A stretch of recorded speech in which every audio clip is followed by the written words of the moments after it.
You're now live. Thank you very much. Good evening, Stonecrest, and welcome to the special call work session, September 17th, 2021. And the time now is 6:04. And Madam City Clerk, will you call the roll for us, please? Yes, good evening, everyone. Council Member Jimmy Clanton. Here.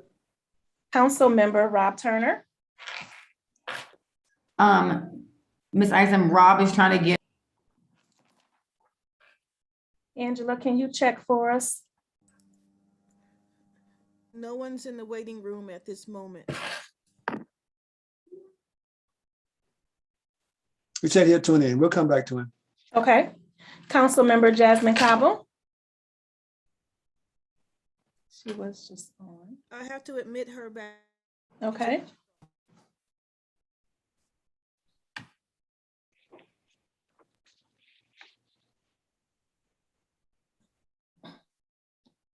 Council Member Jasmine Cabo. I'm so sorry, I hit the wrong button. Present, and Councilman Rob Turner is trying to find the invite. He has Ms. Wheeler's cancellation, but he did not see the other one. So I'm trying to help him through that. But anyway, Okay. he'll be here momentarily. We'll come And back I'll to go him. ahead. Council Member George Turner. Yeah. Council Member Tammy Grimes. She's having the same thing as Councilman Rob Turner, so I'm trying to help them both get the invite. I'm forwarding to them. Thank you, dear. Appreciate it. Okay, bye-bye. Mayor Jason Larry. Present. Okay. You reach back for Councilman Rob Turner? And Council Member Tammy Grimes as well. Now you can reach back for Councilman Rob Turner now, I believe. Council Member Rob Turner. No, he's not there yet. 1 second. Okay. This meeting is now called to order, and anyone who checks in late, we will acknowledge them. Let us proceed. You have an agenda before you. You should have received an agenda. Is there any need to adjust the agenda? Okay, then we will proceed as the agenda has us outlined. The first item on the agenda for discussion. This is a work session for discussion on these items, starting with a review of the zoning ordinance update process.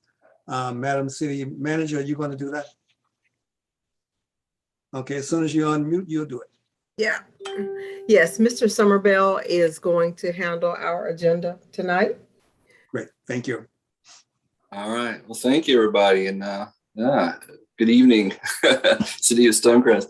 Right, tonight we've got sort of open forum discussion, very similar to the first work session we did, and of course, this all relates back to our efforts to update the zoning ordinance. What we're going to talk about tonight are some text amendments that we're proposing to bring forward to the Planning Commission in October, and then, of course, the public at the Zoning Summit also in that same month. And again, this is meant to be informal, open discussion. Please feel free at any time to ask a question as we go through this. What we're dealing with tonight are 5 basic items. One, of course, is to review the zoning ordinance update process. Next, we're also going to talk about how to clean up some of the land use terms and definitions found in the zoning ordinance. 3, of course, is the steps to mitigate the conflict between industrial and residential uses, a topic that's long plagued the city for a while. 4, steps to clarify uses allowed and prohibited in the overlay districts. And 5, sort of suggested changes to the permitted use tables themselves. At the heart of this really is kind of the heart of zoning in itself, because what we're dealing with is not only the districts, but what is allowed in the districts. And it does impact property owners and what they're allowed to do on the property. So let me go over the review process, the first step here. So far this year, we have adopted 6 text amendments altogether. And before I go too far, I do want to state, if you haven't looked on Municode recently, you will see it has been updated all the way through 2019. So the only thing that I can tell has not been reflected so far in the Municode updates was the one amendment in 2020 that dealt with the sign ordinance and dealing with freestanding signs. And of course, these 6 amendments that have been adopted this year. So we're working with the city clerk now to get that updated. And of course, we are also reviewing what Muni Code has done to make sure it was done correctly. There were a lot of changes done back since 2018, since the code was first done. So we want to make sure that that's all reflected right. And those additions included not only updating the Stonecrest area overlay, but also the Arabian Mountain overlay. So both those are now in the document. And of course, there's a lot to just double check and make sure it's right. And of course, beside the 6 that have been adopted, we had 2 others, that we presented last time that were now, that were heard by the Planning Commission. They're going to be presented to you in October. One is dealing with the private permitting pre-qualification. If you remember, that was a state requirement that's coming up. And then we had some amendments regarding administration.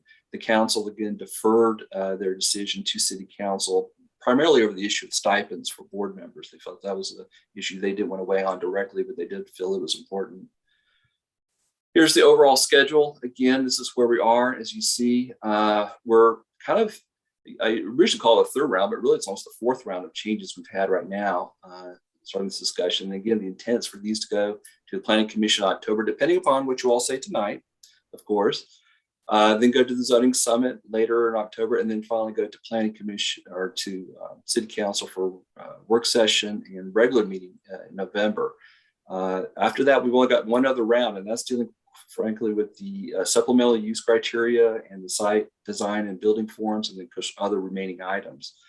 Right now, what's being drafted, if you recall, the last time we met for a work session, there were a couple other items that were being discussed that we're now in draft form. First one, I just want to update you on, was the special event facilities and late night establishments. We're now drafting that, and we are proposing to present that to the Planning Commission in October.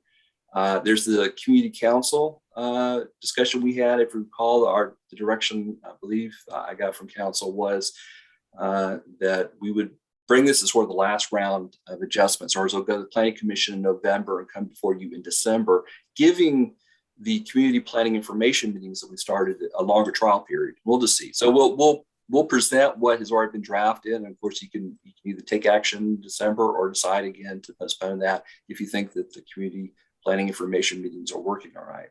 And then finally, the Arabian Mountain Conservation Overlay. I've made several attempts this week reaching out to the Arabian Mountain Alliance to see if we can get that whole effort started. And after discussions with Kelly Jordan and others, they pretty much said they need a little more time to get their stakeholder group together. So they're requesting another month. So more than likely, this too will be moved to the November agenda right now, because I do want to get proper input from the stakeholders. It's affecting their land directly, so I want to make sure that that's all done right. Okay, items we're going to discuss tonight, again, are the 4 things I mentioned here. And again, the idea is to bring these before Planning Commission in December. And again, it's all dealing with really land use terms, districts, and that sort of thing. All right, remaining items. So this is the final group. I believe last time Rob Turner had asked, hey, how many text amendments are we going to have? And of course, it all depends on how we bundle these together and bring them before you. But in looking over what had been recommended by the collaborative firm back in the early part of the spring in that first draft that you all looked at, the remaining items that are left over include these items. And one is dealing with the supplemental use requirements. We've already addressed some of these. Remember the personal care homes and the gas stations and that sort of thing. But the other things that are left out there were smoke-related uses, lounges like hookah lounges, micro distilleries was one, towing establishments, bed and breakfast and short-term vacation rentals, and then self-storage facilities was one that I believe was added at our last meeting you all had interest in. So one thing I wanted to find out before we get too far, are there any other supplemental uses that you have any desire for us to address? Because now, as I get ready for next month, I want to make sure I cover everything that you all have. Is there any other special uses you all could think of? Mr. Somerville, I apologize. I want to ask Ms. Jackson or Ms. Isom a question. So we have the agenda, and again, I apologize if I just can't find it, but is there a packet that we should have? No, I apologize for that. There's no package to this. I did want this to be open discussion, mainly because I have not drafted any detailed recommendations. So I really wanted you all to kind of focus more on what's being said in discussion rather than something in front of you. So I will forward, of course, this PowerPoint to you after the meeting. And as we draft appropriate sections, I'm glad to share it with you. But I didn't want you all to be distracted by written verbiage while I'm going through the text. And I did want it to be kind of, really an open, free discussion of all this. Okay, no problem. Just wanted to double check, make sure I wasn't. Okay, no, you're not missing anything. I apologize. So anyway, yeah, think of any other supplemental use requirements you might want to include. There's also special land use permit administration. This is something that's come to my attention and several jurisdictions are dealing with. There was a court ruling not too long ago that really forced supplemental use criteria to be judged kind of similar to how variances are judged by the Zoning Board of Appeals. It's really kind of quasi-judicial. And so the way the code is written right now, it's not really addressing what the courts are requiring. And the oddity is not all jurisdictions have jumped on board with the court ruling. However, I do think it's important enough that at least I'll bring it before you. And of course, before I do that, I want to bring it before the city attorney, because it's complicated legal stuff. I want to make sure that we're all comfortable with it before we go forward. But that is something I think that's important enough to bring to your attention at the next round. The other one is the Stonecrest Area Overlay Design Guidelines. One thing, of course, there were several recommendations back in the spring regarding this. But one thing that, since I've started to apply it, is I've had development requests come through my department recently. We've actually required that they do a concept plan review with regards to the design guidelines. We've developed a checklist that they all go through.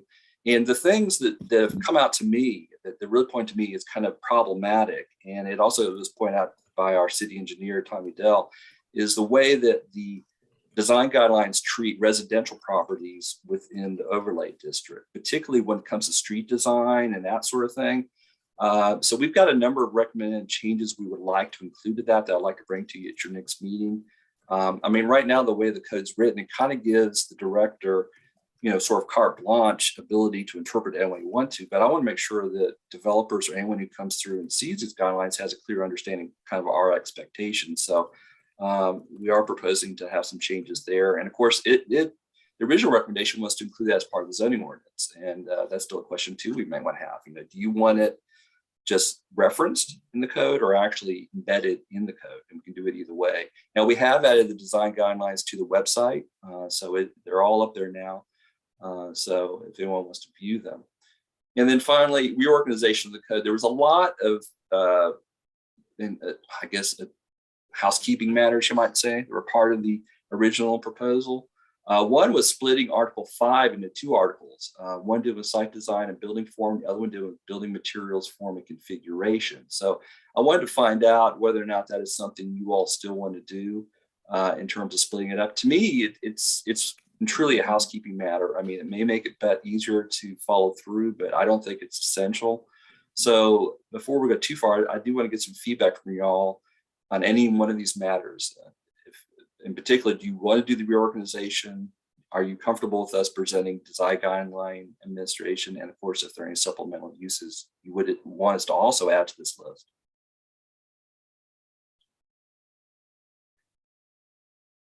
Mr. Somerville, before you go on, let me just take a second to acknowledge the presence of Councilman Rob Turner Good. and Councilwoman Tammy Grimes for the record. Excellent. Okay. Thank you, Mr. Pro Tem. Question for Mr. Somerville. Did you want us to discuss that tonight, or is that something that you're going to be giving us some information on? These are items I'm intending to bring to you next month. But whether or not I bring to them is kind of depends on your feedback tonight. Okay. My intention now is I will present it to you. Okay. But if there's anything else if there's anything you want me to add to that, like I say, these are the last remaining items that I feel that would bring us up to speed with the changes that were presented to you back in the spring. So great. Okay. Thank you. Any changes? Mr. Somerville, Yes, Bill, I think you should proceed with bringing it to us next month. However, I would like to meet with you at some point between then and now, and perhaps other council members as well. But I wanted to specifically look at the Article 5 as well as some of the recommendations for some of the changes that you're recommending. So Okay. if we could, hopefully maybe next week or sometime before the end of the month, I hope you and I can meet to go over some of the things that I know that we had went over, not just earlier this spring, but maybe even 2 or 3 years ago, when we were discussing the overlay district. So, Okay. certainly, I'm not going to pretend that I remember all of the things that we went through at that long All right. process that we had, and we were under the gun, as well then to come up with these text amendments that made sense at the time and to make certain that we protect our community. So, if you want to go back over that again, I don't remember it all, Okay. So at some point in time, if that's possible, and certainly whatever you share with me will be shared with all council members as well. So, thanks. Yeah, certainly. No problem. Like I say, I have the disadvantage of being new to the party. And so I often recognize there are landmines or issues out there that may have been discussed on nauseam where you guys just are sick of hearing of it. So I apologize if I bring up something that's like an old wound or something that you've already said, oh yeah, we totally agree to that. So I appreciate any sort of institutional knowledge of what's happened in the past, and I'll certainly be respectful of that as we go forward. So yeah, I'll be glad to be with you. Any other comments or questions before I go on? I'll just speak to the design guidelines again. Uh-huh. As to what you're looking for. Yeah, the design guidelines that are being applied right now are really old. They were actually written, I think, for Cadillac Fairview early 2000s. And of course, they were adopted by DeKalb County eventually. And then we've just kind of adopted. So even if you look at the design guidelines, which are online, it's an old black and white copy that we've got. There's still references to the county, not to the city. There are, just a lot of, like I say, to me, when I read it as a planner, it looks like it's very well written for an urban environment. When you're dealing with tier 1, tier 2 of the overlay district, I think it works pretty well. But when you get to the outer areas, I think it's a little inappropriate in my terms, in terms of the scale of what's going on. And it really has a hard time dealing with residential uses. Like we've had several requests. I mean, you've seen them, we've had several subdivisions that have come through that are really more traditional to the rest of the city. They're not really what I would call urban in form, like the design guidelines are kind of recommending. And so even things relating to the street standards and stuff that we'd normally see in subdivision, it's hard to relate it to that. So it's like when the city engineer and I were trying to translate or interpret the design guidelines for what we were seeing on the map, it really was like apples and oranges. It really didn't quite fit. And I want to make sure that, that indeed what comes for you all or what's being approved is in the right character that your vision, for that area and what it has to be. And I think part of the problem too is it's a huge overlay. I mean, you've got a very, very large area there. I think that, again, the design guidelines, I think, were very appropriate for maybe tier 1, tier 2. But when you get to tier 3, tier 4, tier 5, it's like, ooh, even tier 4, is a mixed use environment. It may have very different kind of standards you want. And of course, tier 5 is really sort of a transitional area. So maybe we need a lessening down of that, or maybe, I don't know. I think it's worthy of debate to kind of make sure it's really meeting the intention of the code, because it was drafted long before you all adopted, or modified the tiers as they go forward. And it may carry the name Stonecrest overlay, but it wasn't the city of Stonecrest overlay.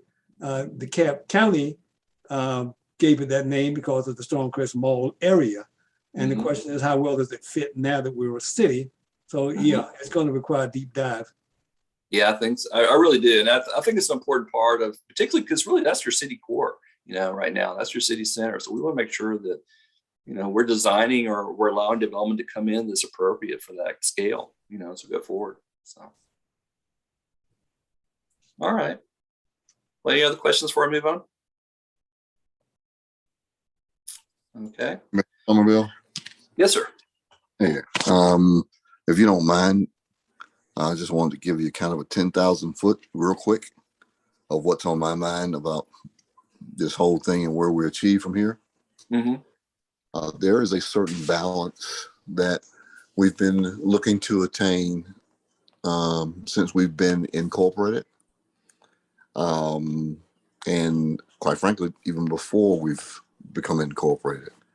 And there is no one dominant source to be able to adhere to what I'm going to tell you.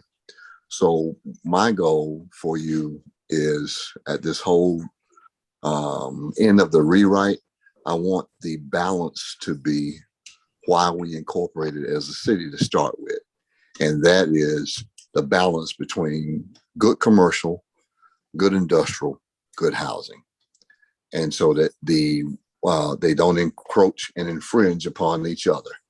And that will, I think, Mr. Somerville, that will probably solve, particularly since I know you're a man of experience in this area, the people that come out and argue all the time about the same thing.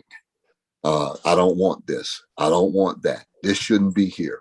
Well, it should be there if it's appropriate with regards to how we collectively agree upon, the overlay district, the zoning itself, and everything, Mr. Somerville, that you've been working on. Mm-hmm. A big part of this is that before we became the city of Stonecrest, the very people that are fussing right now had no voice, with not a strong enough voice with DeKalb County anyway. So now they have a voice, which is a good thing. We want them to have a voice, but we want the correct balance with regards to why we incorporate it, and that's how, in my view anyway, we can sustain and build the economic engine that we can be for the future. So, not all industrial, not all commercial, not all residential. And what I'm trying to convey to the people that are listening is that the folks that pay the freight is commercial and industrial. That's who pays the freight for you. But the folks that vote are, of course, residential. So we want to try to have a happy medium between those three areas of concern. And I think that would cut down on a tremendous amount of angst every time something tries to come to the city of Stonecrest. That's my goal. Okay. Well, thank you for that. Okay. All right. The zoning districts. We're talking about tonight, of course, the zoning districts and the uses that belong to it. Now, one thing that was clear in the recommendations, I just want to make sure or get confirmation that's true. They had recommended that two of the districts that we currently have in your code, because they're not even mapped, they're on your zoning map at all, should be removed. And that is the residential large lot and the mobile home park. And for obvious reasons, if they're not on the map and we don't have the uses. Now there is a mobile home park apparently that does straddle part of the city, but it's currently zoned M, light industrial, so it's considered a legal non-conforming use. But I just want to make sure that you're all comfortable with us going ahead and removing those. As you know, the districts themselves are broken out into four major categories: residential, single family, medium high density residential, mixed use, and non-residential. So just like Mayor Larry was saying, we need to think tonight of what's appropriate for each of those buckets of uses and what's appropriate for each of the districts that are inside those buckets. And of course, we have three overlay districts, which we'll talk about briefly tonight. Before you move though, yes, sir. Residential large lot. What's the definition for that? Oh, I would have to, let me go to the Muni code here and take a look. Make sure we got it right. Okay, let me see if I can, well, I can read it to you if you want to say here. Let's see here. I would assume that there is a minimum lot size to qualify. Oh, do you want the lot size? Sure, I can tell you that. Let's see here. If I get to the right table here. Here we go. Lot area is 20,000 square foot altogether. Lot width 65. Street frontage. That's interesting. So it's kind of a mix between the RE and the R100 that's currently in the code. I would think that we have. I mean, you said that we had none, so we were taking it out. But it appears that we have quite a few in the city limits. Well, that are actually zoned LG. I don't know of any. There I are know. probably some that fit that definition. Yeah. So I'm out here. Would you rather keep that just in case? Let's take a look at it before we eliminate it to see if Okay. there are more than just one or two that would fit the category. Yeah. Okay. Well, like I say, from what I've heard, and I'll verify this through GIS, there are no parcels currently zoned that right now, but there probably are parcels, like you're saying, that probably fit that definition. I would imagine in the R100 or RE, whatever. So if you feel like it's important to keep this, like I say, it's easier to keep than it is to remove it. So we go either way with it. Mr. Somerville? Yes. Before you go, I think we probably need to keep it and consider removing it later, because you're right. Okay. It's easier to keep it than it is to get it back once we remove it. Right. But you have no problem with the mobile home parks going away? I don't. Okay. All right. Councilmember Cobble, I guess you were trying to break in. Yeah, but I think I'm okay. I mean, if we're gonna keep it, then it's less harm. Yeah. I guess we keep it then to remove it. So that's okay. Yeah, don't worry about my comment. If we keep Okay. it, All right. The other thing that's Question, Mr. Somerville, Sure. I'm sorry, question for you. In reference to the mobile home parks, is that the same as a camper park, or is a camper park a different entity? That's different. That's like RV parking. Now, mobile home parks truly, you've got, it's real like a subdivision of mobile homes that are on a common lot that, they pay rent out. I've actually seen in a few places I've worked, like up in Gwinnett, they actually had mobile home subdivisions where each mobile home had their own parcel and stuff, but you really don't have that issue I've seen in Stonecrest right now. There's one, the closest mobile home park I can think of is right off of I-20, not too far from Turner Hill Road, but that's an unincorporated DeKalb. And we don't have any issues with the camper park either, right? Not that I'm aware of. Now, there has been some discussion that when we look at the Arabian Mountain overlay, we might want to consider having some supplemental uses regarding RV parking and that kind of thing. But, we'll have to be real careful. We'll have to make sure we protect the natural assets or resources that are over there. So that's indeed something I'd like to work with the Arabian Mountain Alliance on, to make sure that, they're comfortable with whatever we recommend. But, yeah. Okay. And going back to the mobile home park, while I can live without that designation, if in fact we one day annex that portion of unincorporated DeKalb County, would they be considered a non-conforming use if they are a mobile home park and we don't have that now code? What kind that is quite true. I mean, that's the only situation I could think of where you might want to keep it, because I do know I know there've been discussions with the city of Lithonia about potential annexation over there, and you're absolutely right. That mobile home park, I think, was part of those discussions. So if that were to happen, it would cause an issue with that mobile home park. They would end up being, again, grandfathered use. They'd be legal but not conforming, and we would have to think of an appropriate zoning classification to, that would be close to it to when you annex them too. So something to consider. Yeah. Also, Jim, when we do annex, or if we do annex, and during the consideration period, we would also consider, whatever zoning that would changes that may need to bring that portion into the city conforming, as opposed to trying to go back to our zoning. Correct. Because we would look at the annexation ahead of time. We would see that, for instance, this is a mobile home park, and so we will create the zoning at that time or whatever we need to do. So you also mentioned that there is what did you call it? It wasn't M1. There is M1? one mobile home park, I believe, that straddles into the city, but it's currently M. Yeah. M, correct. So so basically, that is allowable use or not? They're legal, but they're not. They can't expand. They can't add more mobile homes or anything to it. Yeah. It's like any other grandfathered use. Yeah. Right. So, but with the annexation, we don't have to worry about the grandfathering, because we can create the zoning that would suit that area if that's our desire. Or like you say, we keep the mobile home park designation in anticipation that might happen. Either way, we can do it either way. So, Mr. Somerville. Yes. Good evening. I apologize for my tardiness to everyone. That's all right. I guess I'm over in my head trying to figure out the conversation surrounding this. What would be the harm to leave it? There'd be no harm to leave it, except we don't have any parcels currently zoned that in the city at all. So it's just a district that someone could rezone to if they wanted to. But right now it's not. There are none in the city. So why have it in there if no one's using it? So it could go either way. There's no harm in keeping it, but you do open the door to someone rezoning to mobile home park or making a request to do that.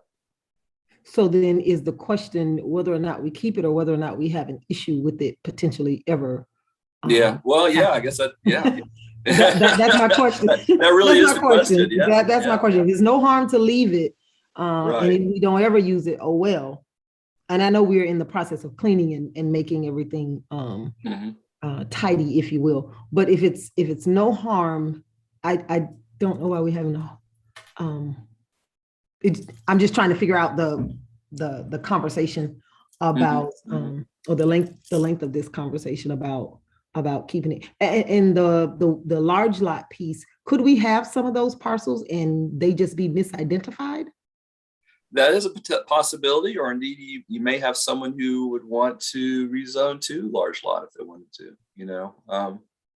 So I mean, what I'm hearing is if there's no harm in removing them, why don't we just keep them for both these? Is that right? I mean, it's certainly easier to keep it. It's a lot less paperwork on my part, I'll tell you. Have and not need than to need and not have. So okay. Yeah, Thank you. So am I hearing general consensus to leave them right now in the code? Yeah, I'm for that. Yes. Okay. Just want to make sure. That's why I brought it up. I just want to make sure we're go forward in the right direction. Another one that's in there, and we'll talk about soon, is the I-20 overlay. There's actually 3 tiers that are in it, and I guess when we get to that discussion, we could talk about it in terms. But right now there is no tier 3 currently in the city limits. That's another one we may want to consider dropping as well. So, all right. Well, without further ado, let's kind of jump into the first top. Oh, sorry about that. Got an active mouse here today. There we go. All right, we're dealing with cleaning up the language in the use tables, the supplemental regulations, overlay language definitions. One thing that's very frustrating for staff, particularly when we administer the code, is that you see a wide variety of terms for the same use practically. And I thought that, you know, in the report that came out with the zoning ordinance, there was a very good table in there, which I borrowed here, which kind of shows what we're talking about. For example, the use table may say dog grooming and dog care, and then the supplemental regulations will say pet grooming or pet daycare. And however, the definition section will say dog grooming or dog daycare. And then when you get to the matching update, what they're recommending is going to pet grooming or pet daycare. So, and you see, and this goes throughout the whole document. So one thing that we're going to try to do, and you'll see in Amendment 4, is to go through and make that consistent. So we're using the same terms as it goes through, but the overlays in particular, that was another issue we had with the Stonecrest area overlay and even the Arabian Mountain and other ones. There was a lot of use of terms that aren't directly defined or consistent with what's in the rest of the code. So, you know, it's kind of a housekeeping matter, but it's a very important housekeeping matter because, you know, it's like I say, when we're trying to administer code, we want to make sure that everything's right. And there was a bunch of new definitions in here, and here's a couple of these are the ones that I noted right off the bat that we don't have that we feel like we should have. That's brewery, community living arrangement, distillery, freestanding bar, heavy equipment, homeless shelter's not in there, hookah bar and lounge is not in there, self-storage facility, all surprisingly, I think they have mini storage. They have it called something else, mixed use building or development, recovery materials processing with solid waste byproduct. Solar energy systems aren't recommended, tobacco retail store, wireless communication store. So as you see, there's a whole variety of uses that are just not even listed, though we, you know, from day to day operate, you know, administering the code, you might run across. So like I say, one of the first amendments you're going to see is to go through, add some definitions to terms that, you know, are fairly commonplace, but also to make sure that they're consistent among all the different parts. So I guess there are any questions about that. I just want to bring it to your attention to make sure that you all kind of understood where we're going to go with this. Yeah. And that's where we are at a disadvantage in terms of having someone who has the history of where these terms came from or why they evolved. I can imagine there are situations where you would use a dog specific versus a pet, because there are some places where certain other pets might not be allowed. It might not be a good idea. And you might want to be specific as to what kind of pet would be permitted, because my pet alligator might not be allowed at the park. But again, if people will get creative with that kind of stuff. So sometimes you have to be specific. So I'm not saying that it's the bad idea. I'm just saying that if we had some history as to how we got to this point, it would help us to understand that, well, there are times you want to use pet, there are times you want to use cat, or times you want to use dog. Dog, right. So right. It might not be just a one size fit all fix. So truly, the devil's going to be the details here, I guess, once we get out there. And if anyone knows the history of all that, of course, the history may go all the way back to DeKalb County and, way back in time. In fact, some of the uses I'll recommend to you see here, we have things like fat rendering plants. I mean, my goodness. I mean, I hope we don't want to have that in the city, but you never know. You have it in DeKalb County, or you had it. And it was you probably do, yeah. But do you want it in the city? Oh, no. That's a whole nother, a whole nother matter. All right. Without further ado, I'll go to the next one. Okay, so this one is a big item. These are steps to mitigate potential conflicts between industrial and residential uses. And as you know, with the Metro Green case recently and other things, this is something that comes to the forefront, I know, to your all's attention time and time again. You either have neighbors, a lot of times neighbors complaining about industrial uses that have been there a long time. And of course, and somewhat vice versa. I've seen industrial uses complain about neighborhood kids, vandalizing and coming into their sites, So I will give credit. I've had a lot of discussions on this topic with the Stonecrest Industrial Council. He's represented by Bernie Knight. So a lot of what you're going to see here does come from them. So take them with a grain of salt. I have not presented everything they've given to me, because some things I just felt weren't appropriate or they're not quite ready yet. But I do want to get your feedback. I think it's important. They bring up some important points, and I definitely want to see, how you all feel about these things. And you may have heard about them before, but the industrial areas have sort of an image problem, as we all well know. And Stonecrest has a long, long history of industrial usage. It was an industrial corridor long, way back, I think, to the 50s and 60s. And of course, it's probably your biggest economic engine right now in the city. This is this is what's paying the bills for a lot of what's going on here. And of course, the county had a long history of allowing residential encroachment. A lot of the subdivisions and stuff on the north of I-20 that come in, are newer than the industrial uses that are around there. So, and then the problems that come up with that, of course, are exactly what you've seen. You've got concerns about health of the residents. You have concerns about whether or not these are appropriate. So some of the things that we've dealt with, some of the problems with the current code that we've got is the use of language that encourages residential encroachment into the industrial areas. I'll show you what I mean, as well as the conversion of industrial to residential uses. Is that really something we want to do? 2 is the allowance of unwanted uses that would conflict with nearby residential use and upvalued industrial. Of course, lack of SLUP provisions. Of course, we know that's something that's due to the city charter, but as we discussed earlier when we amended the SLUP provisions and the overlays, I don't think it's any secret the city is interested, if we do update the charter again, to potentially remove that requirement.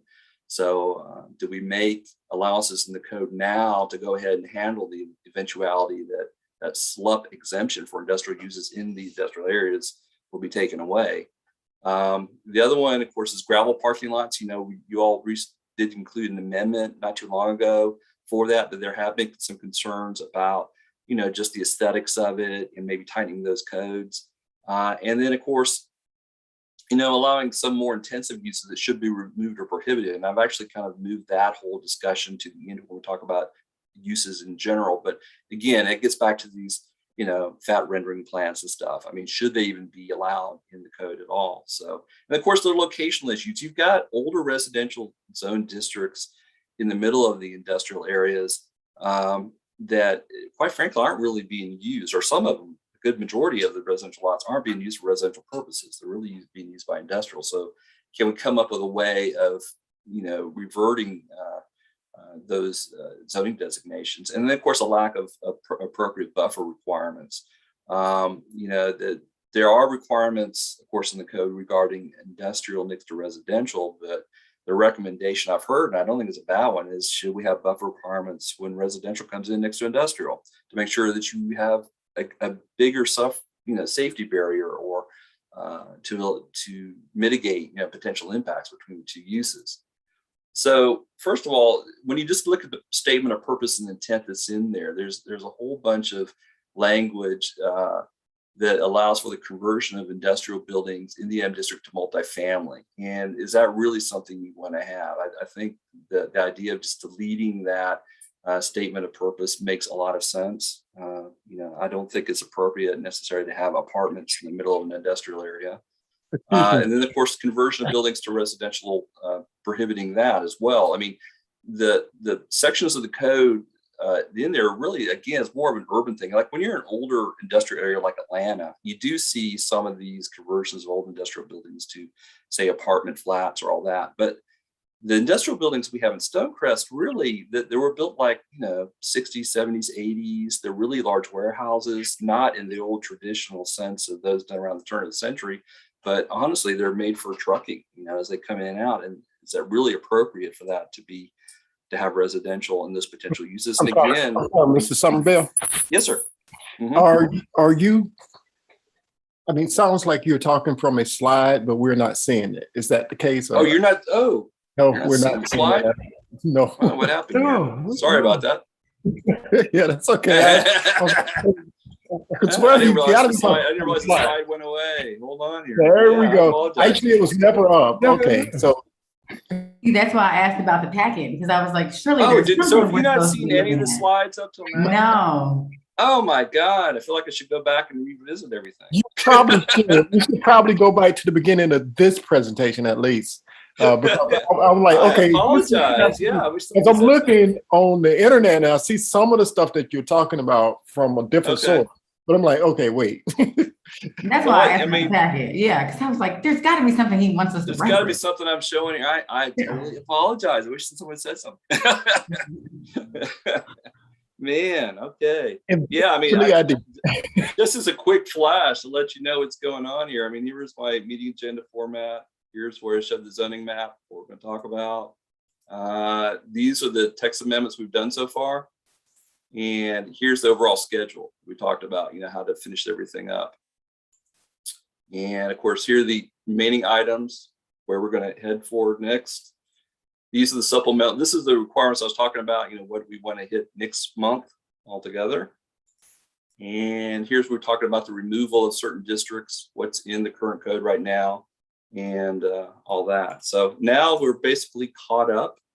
Oh, here's the definition stuff, dealing with all that the different terms are used for the same thing. And here are the new definitions that were recommended back in the spring that I feel are appropriate to add.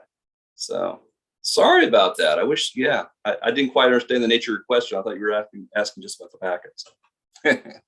All right. Well, going back again, we're talking about, how do we mitigate or how do we lessen the impacts between residential and industrial uses altogether? And like I was saying, there's an image problem altogether, and there's a number of items I want to go over right now dealing with these four things. The use of language to encourage residential encroachment, allowance of unwanted uses which conflict with nearby residential, the lack of SLUP provisions, the gravel parking lots, and then of course the allowance of certain more intensive uses. So we'll get into all that in these following slides here. So here we go. All right, so these are a little more specific in nature, but there's certain sections of the code, particularly when we get to the purpose and intent of the industrial areas, that say, that one of the purposes is to allow for the converting of certain industrial buildings in the M district to multifamily. Again, I don't think that's really appropriate if you're trying to lessen the impacts. Why have something in there that says that's the purpose of the district, or a purpose of the district, I should say. Also, we recommend, conversion of buildings to residential should be prohibited. Just quickly simply state, let's not allow the conversion residential uses in particularly multifamily for industrial conversion, just to make it straight up. The other thing, of course, getting to the statement of intent is to revise the section by limiting the statement of purpose intent that any negative noise impacts from heavy industrial. Now, this is one I got to admit, I was, to me, when I first read it, I was a little concerned that maybe, I understand the intent of it, any negative noise, you want to say you don't have any negative noise. The recommendation that I've heard is that we say any unreasonable noise. And of course, I can understand that. When you think about it, the term any is pretty broad, it's pretty general. So we're just kind of substituting the word any for unreasonable. And of course, that always goes back to the noise ordinance. I want to make sure that that section reverts back to the noise ordinance and that we follow that. So it's really just terminology. And of course, again, the conversion of M2 heavy industrial to residential use is also prohibited there as well. So let's just, plain out, keep residential out of industrial areas altogether and require rezoning as opposed to allow them by some right that goes into it. Transitional buffers. Yes. Can we comment on that slide? Yeah. Sure. So, a couple of things. Number one, I don't think we should just gloss over the noise portion. And I agree that it should, reference the noise ordinance. However, there are certain industrial uses that brings a certain type of noise. So, that could be like, for instance, even with a 300-foot or 300-yard buffer, you may still have that noise issue, and nobody want to live like that. So, just removing a noise restriction may have some unintended consequences. However, that can be, looked at if we, change the uses for certain zoning, so if we can change M to restrict certain certain types of industry that typically bring noise, also, I know we had in the Lithonia Industrial Park that we actually went out and looked and there was no blasting permit, none of that, but there were blasting in the area. And this community was complaining about it on a regular basis. And so it looked like somebody was trying to develop a parking lot. I'm not certain what was going on over there, but our code enforcement went over there and some of the others from the city, I had them check to see if there was a blasting permit done with DeKalb County or wherever. There was none.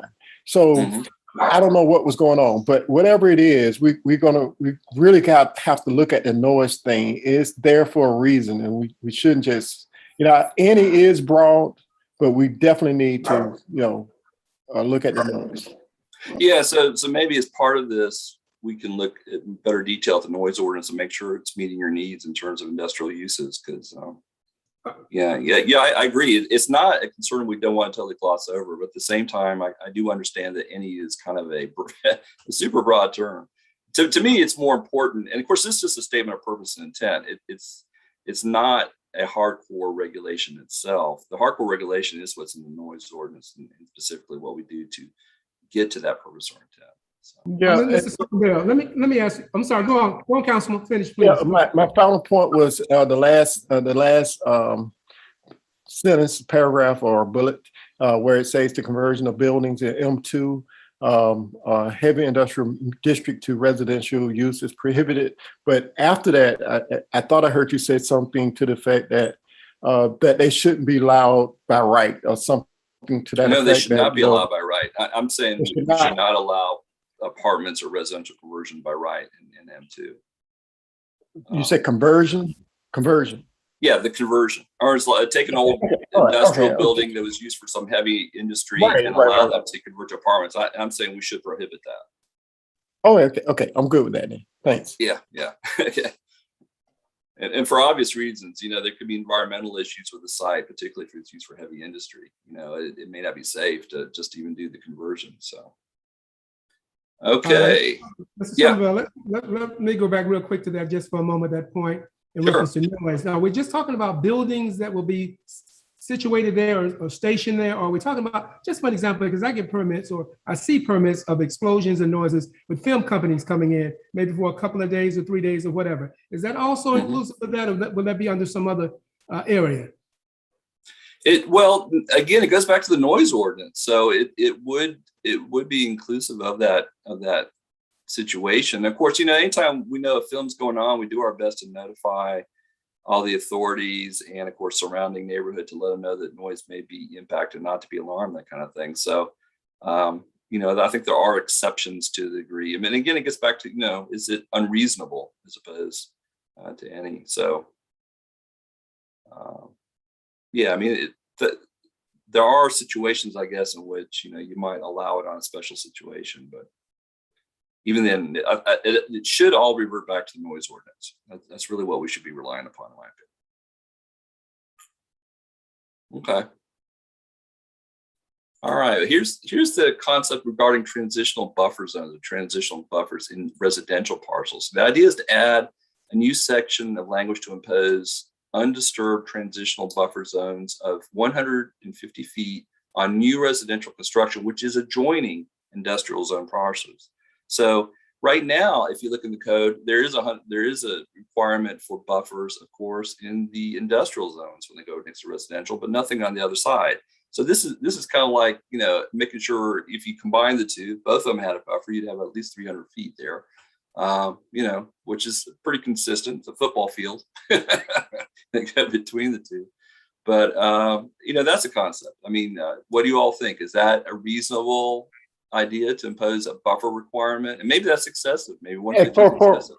For me, it's not reasonable. I don't think it's reasonable to ask the residential development to require them to have a buffer when clearly they're not really the issue. I mean, because it's already zoned, there you have residential next to the industrial. So require the industrial to have take on an additional burden of the buffer.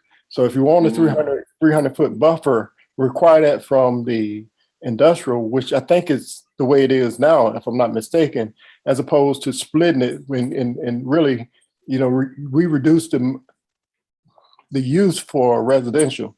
But the real issue the real solution to the problem, in my opinion, is where we know in advance that we have vacant lots that are zoned separately, for instance, industrial, and right next to that is residential. We should start right now looking at what we can do with the one of the two based on what is the general use of that area. So like if you went down to Chubb Road or somewhere along there, and you see that you got a lot of homes, you got, a lot of apartments being built, a lot of apartments already there, seem like whatever we do in that area would favor the residential, even though there is industrial pieces in there.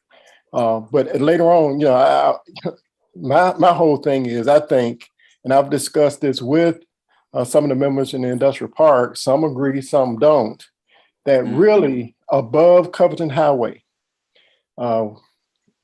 south of Covington Highway should be more commercial than industrial.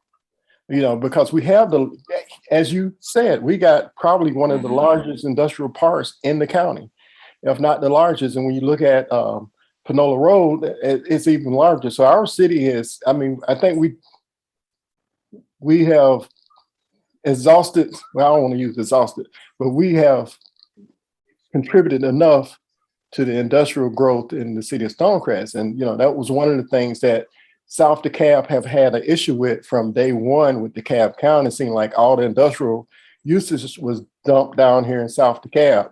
So now as a city, I think we have an opportunity to really look at these industrial uses and be a bit fairer and protective of the residential areas. So I don't want to create see, we have an opportunity to do the opposite of what happened with Metro Green. So in that, you had an industrial park that was carved out to put a community in. Just a portion of the industrial park was carved out to permit the buildup of a community. We don't want to do that again. So we have opportunity now to say, okay, we talked about this before, where you have industrial that are already in place and community that are already in place, and we just want to require an additional buffer to make I mean, because you can't move the community and you can't move the industrial use, I mean, the industrial development either.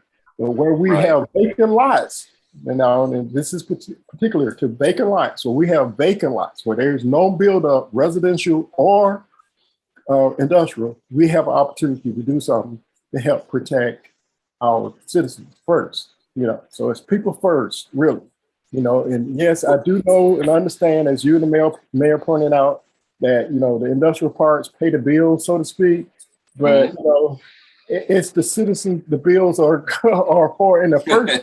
True, that's true. You can't forget the number of homeowners that also is part of that paying the bill group, and, you know, so, you know, and more importantly, you know, we have to look at how are these industrial parks considering to the growth of the city, as well as the as well as the job supply for the city. Because a lot of, you know, we know the numbers, and so we can look at that and go forward. I saw somebody raise their hand. I'll digress right here. That's Councilwoman Cobble.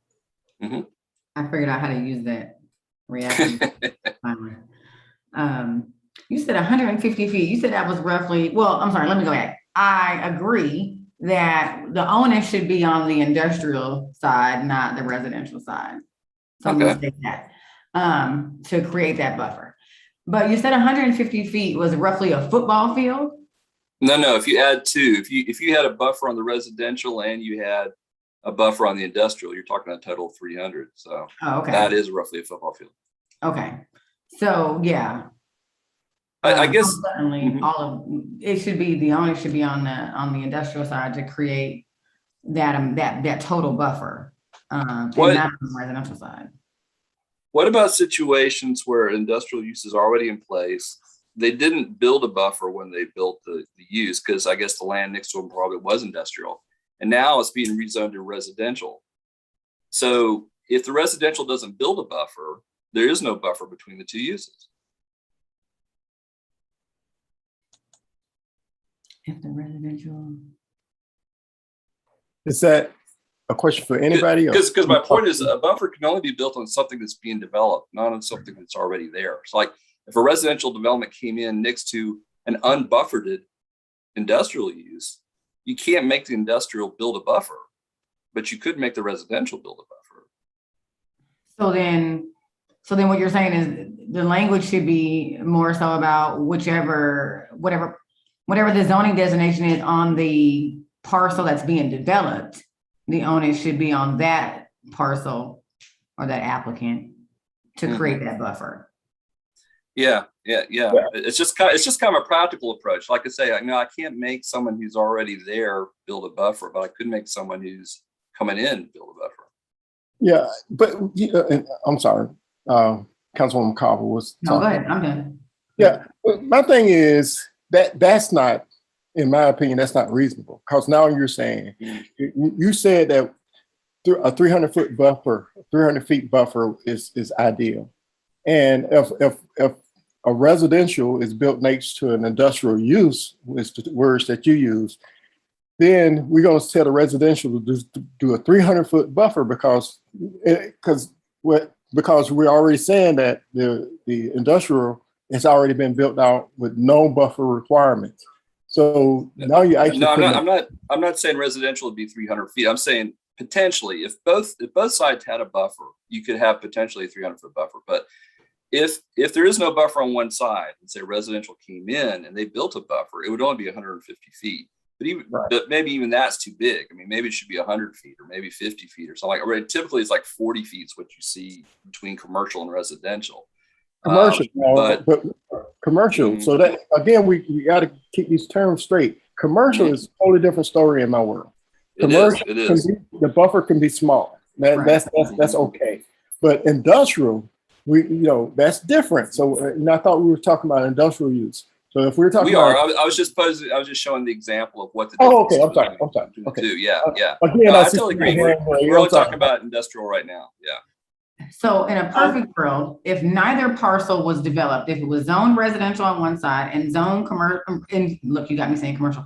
If it was zoned residential on one side and zoned industrial on the other, and neither parcel was developed, in an ideal situation, both would require, according to what's written here, 150 feet would need to be on both sides, and that would give us the total of 300. But in scenarios where one is developed already and one is not, how are we going to write in the code in order to give that 300-foot total? If there's already one side that's developed and one side is not, you would have to give the undeveloped side the entire 300-foot onus in order to create that. If 300 is the desire, I mean, what I'm recommending is 150 is adequate, in my opinion. You know, so maybe it's a situation if no buffer is in place, you know, you then add a buffer. That's kind of my recommended alternative language. Is if there's no buffer in place currently, like that is, when I say vacant lot, it is like strip clean, clear cut. There's no trees on that lot. And then residential comes next to it. Don't we want to add a buffer of some kind? And those are the circumstances where we're saying, where I'm saying that onus should be on the industrial portion. So you have two vacant lots. So neither has been developed, neither the residential nor the industrial. So the industrial should eat that, you know, as far as the 300, if we want 300, if you want 150, whatever. I happen to think 300 is a good number, you know, but if we want to do 150, whatever, we're not going to say 75 on the residential side, 75 on the industrial side, because we don't know what's going to happen next. But to protect the citizens, in my opinion, I think we should, you know, and the best way to do it in my world is to say for the industrial parks, build the industrial use to build at 300 or whatever number we come up with buffer. That way we don't have to worry about the residential, because the thing that can happen is maybe the industrial use would sort of kind of like say, well, it's not worth our effort. And maybe we can end up with a commercial development there that would actually fit better next to a residential use as opposed to industrial. So I think my point is, whatever we can do to favor the residential in the case where there's nothing built now, nothing has been built, I think we should, you know, I think that's where we should go. That's just well, there's another recommendation coming up here that may address some of this. Jim, and that is the potential of requiring a slot between the two if residential came in. But we'll get to that. But I'm hearing a lot of clear. Let's put the onus on the industrial. Can I get a word in here? Let's see. Oh, most certainly. I'm sorry. Most certainly. You speak of a transitional buffer, but I don't see where you're clear as to what type of a transition you suggesting. Is this a undisturbed natural buffer, or do you need to build a buffer, or is it just an open space buffer? Right. But where I'm going with it is, at some point, do you need to consider a different zone classification as a buffer, whereas you're going from an industrial to maybe a light industrial to maybe a commercial, and before you allow residential? Because when you put in a 300-foot buffer, that's plenty of real estate that is just sitting there, probably in prime real estate, and it's going to create a problem. And I know we need to separate the residential from the industrial, and I'm all for that. But we're going to have to consider that people have property rights in both the commercial and the residential area, and we're going to have to work out something that allows us to have the best of both worlds. So if you get with a functional transitional buffer, whereas the property can still be used, just not for residential next to industrial. Oh, I see what you're saying. So within that zone, you could have an office use or something, or personal services, or something that's, again, a transition between a residential use and industrial use. Yes, and at some point, we need to do a check inventory as to how much property do we have that's, I call it conflict zoning, where you have residential next door to, industrial and see what type of challenges we're facing. And Yes, actually, that's- I know the Industrial Council actually has done a similar inventory. I think they broke it out into like 6 different zones where that's available. So we certainly could bring that forward too if you want to see where those areas are. You know. Yeah. Yes, please. Jim, I don't think you're seeing all of the hands that are up. I thought Rob was up. Oh, Tammy was it's a up good and discussion. I appreciate Jasmine all was of back it. up. Okay, Mr. Somerville, a question. Is this just in reference to industrial and residential? Is this also a number for the buffers between industrial and commercial also? No, Are this we is looking at that? just residential and residential. industrial. Okay. As Councilman George Turner was pointing out, you do have transitional uses that are probably appropriate in between the two. So no, this is where you have a subdivision going right up against an industry. Okay. What kind of buffer should be required? A question, I know this is a little bit, maybe off kilter a little bit, but do you know what the buffer is between Metro Green and the subdivision that's there? I do not know that. Okay. I do not know that. We could look that up for certainly Okay. next time. Well, So yeah, okay, that'll be fine. If you could look that up and let me know. I'm just curious. Thank you. sure. Jim? Can you hear me? Councilmember Grimes? Yes. Mhm. So I would just like to dissuade any of that anyway. Now, that's just in a perfect world. I understand that's going to happen, but I know for District 5 for certain, I've had that happen, and I'm glad the outcome was what the outcome was. But I don't want us to rush this at all. That report that you just talked about, where we can see those pieces, I mean, I almost want us to have a field trip of sorts so that we can truly see, not just hear about it on the slide, or at least if it's anything in District 5, please share that, because that's a big concern for me and the constituents over in District 5. I'm very concerned about this and hope that we don't have anything that just jumps up like the piece I had not long ago. But that report, if you could get that, I would be very interested. No, that's no problem. We will. And I'll take a day off. I'll take a day off if you can, we can ride and look at. Sure. Yeah. No, that sounds good. Councilmember Cobble, I believe your hand up, right? I think she just left it up. Oh, she left. No, I put it back up. I didn't. Because what I wanted to understand a little bit more is, so we're still talking about a scenario where neither parcel is developed and one is zoned residential and one is zoned industrial. So we're saying, yes, that, the industrial side we should require the industrial side to create that 300-foot buffer. But that is if neither parcel is developed. They're zoned differently, but they're not developed. What about in the instance where, and I'm sorry if this was your exact example, Ms. Somerville, from a minute ago, but what happens if the industrial side is already developed? Exactly. And the other parcel is residential, but it is not developed yet.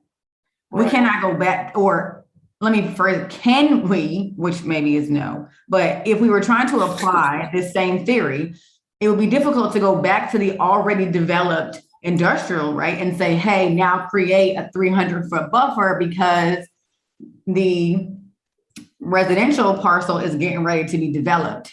So because that's almost impossible to do, how do you create that buffer if the industrial use is already developed and the residential is not? Exactly. That was my point exactly. There are situations, where you may have a legacy industrial use that's already been built, maybe old enough to where they didn't build a buffer at the time because they didn't have to under the regulations, but all of a sudden you have a residential district right next to them. So what kind of buffer do you put in place? Now, one concept that I'm about to present as well is the idea of maybe we require, for example, a SLUP for any residential development that is built next to industrial, so that we can require that such a buffer be put in place, or maybe and maybe the buffer, we've been talking 150 feet, maybe the current buffer requirements give you options for that buffer. In other words, if you have an improved buffer, like say with a fence and It's kind of a tight landscaping pattern. It could be smaller or narrower, but if it's the full 150 would be like an undisturbed buffer, something that's more natural that really doesn't change much. So, you may want to give some variety to how that buffer can be built, but still achieve the same effect. Of course, the issues you're dealing with industrial are sometimes distance is your best option because you're dealing with things that are noisy, smelly, you want to, or maybe real light intensive in terms of how they do everything. So the further apart, the better, as you get into it, or potential chemicals or that kind of thing. So, it's a debate on what kind of buffer is most appropriate. But nonetheless, I think we all agree a buffer is not a bad idea between the two uses. Right. And I think it's easier to settle it when neither parcel is developed. I think to me, that's the no-brainer. It goes on the industrial side, and 300 is a number I like to see. But I think it's more, we need to focus a little bit more detail on, okay, what do we do when industrial is already there and residential is not? Right. And then residential comes, because you can't put that onus on industrial because they're already there. But what can we do to make sure that buffer exists? If we do nothing, then there won't be a buffer. And then we'll kind of have the same issue we have now. So there may be a scenario where we do have to put that on the industrial use, on the residential use, because they're coming after the industrial use. But I think it's easier, and I think you heard it loud and clear about what to do if neither parcel is developed. Well, this is a practical example. I don't want to name any names or anything, but we actually did have a developer come recently approach us about the idea of building townhouses, believe it or not, adjacent to Metro Green. And of course, under the requirements, he didn't have to build a buffer. And we were doing our best to say, you really should build a buffer. We're going to have to require that over there. Now, he hasn't come back yet. And it's only, an inquiry. So it's not any formal proposal. But well, Jim, you do have the situations where residential decides, or they want to build residential next to industrial, no matter what. But we do have that today, actually, over in the Shep Road area, do we not? Where I think it's being held up right now a little bit because of the housing authority situation, but they are trying to build residential adjacent or next to a lot that is undeveloped, but is already industrial. Correct. Right. So without anything changing today, there will be no buffer. Right. Well, why wouldn't there be a buffer if both are undeveloped? And that's District 5. Yeah, you're right. So why wouldn't it? Well, because it doesn't say that today is what I'm just saying. It doesn't say it today. Yeah. You're talking about the language that we see here. No, I'm talking about the existing language does not require a buffer. Exactly. That's what I'm saying. But if we come up with something, the bottom line is, you want people to be able to live comfortably, no matter where they are. Right. And so I'm extremely concerned that we're playing with fire when we know these things. That report is so important. I really wish I could put my eyes on it. Not that I could do anything about it tonight, but I really, really, Jim, don't want you to lag with getting that piece out, out to us.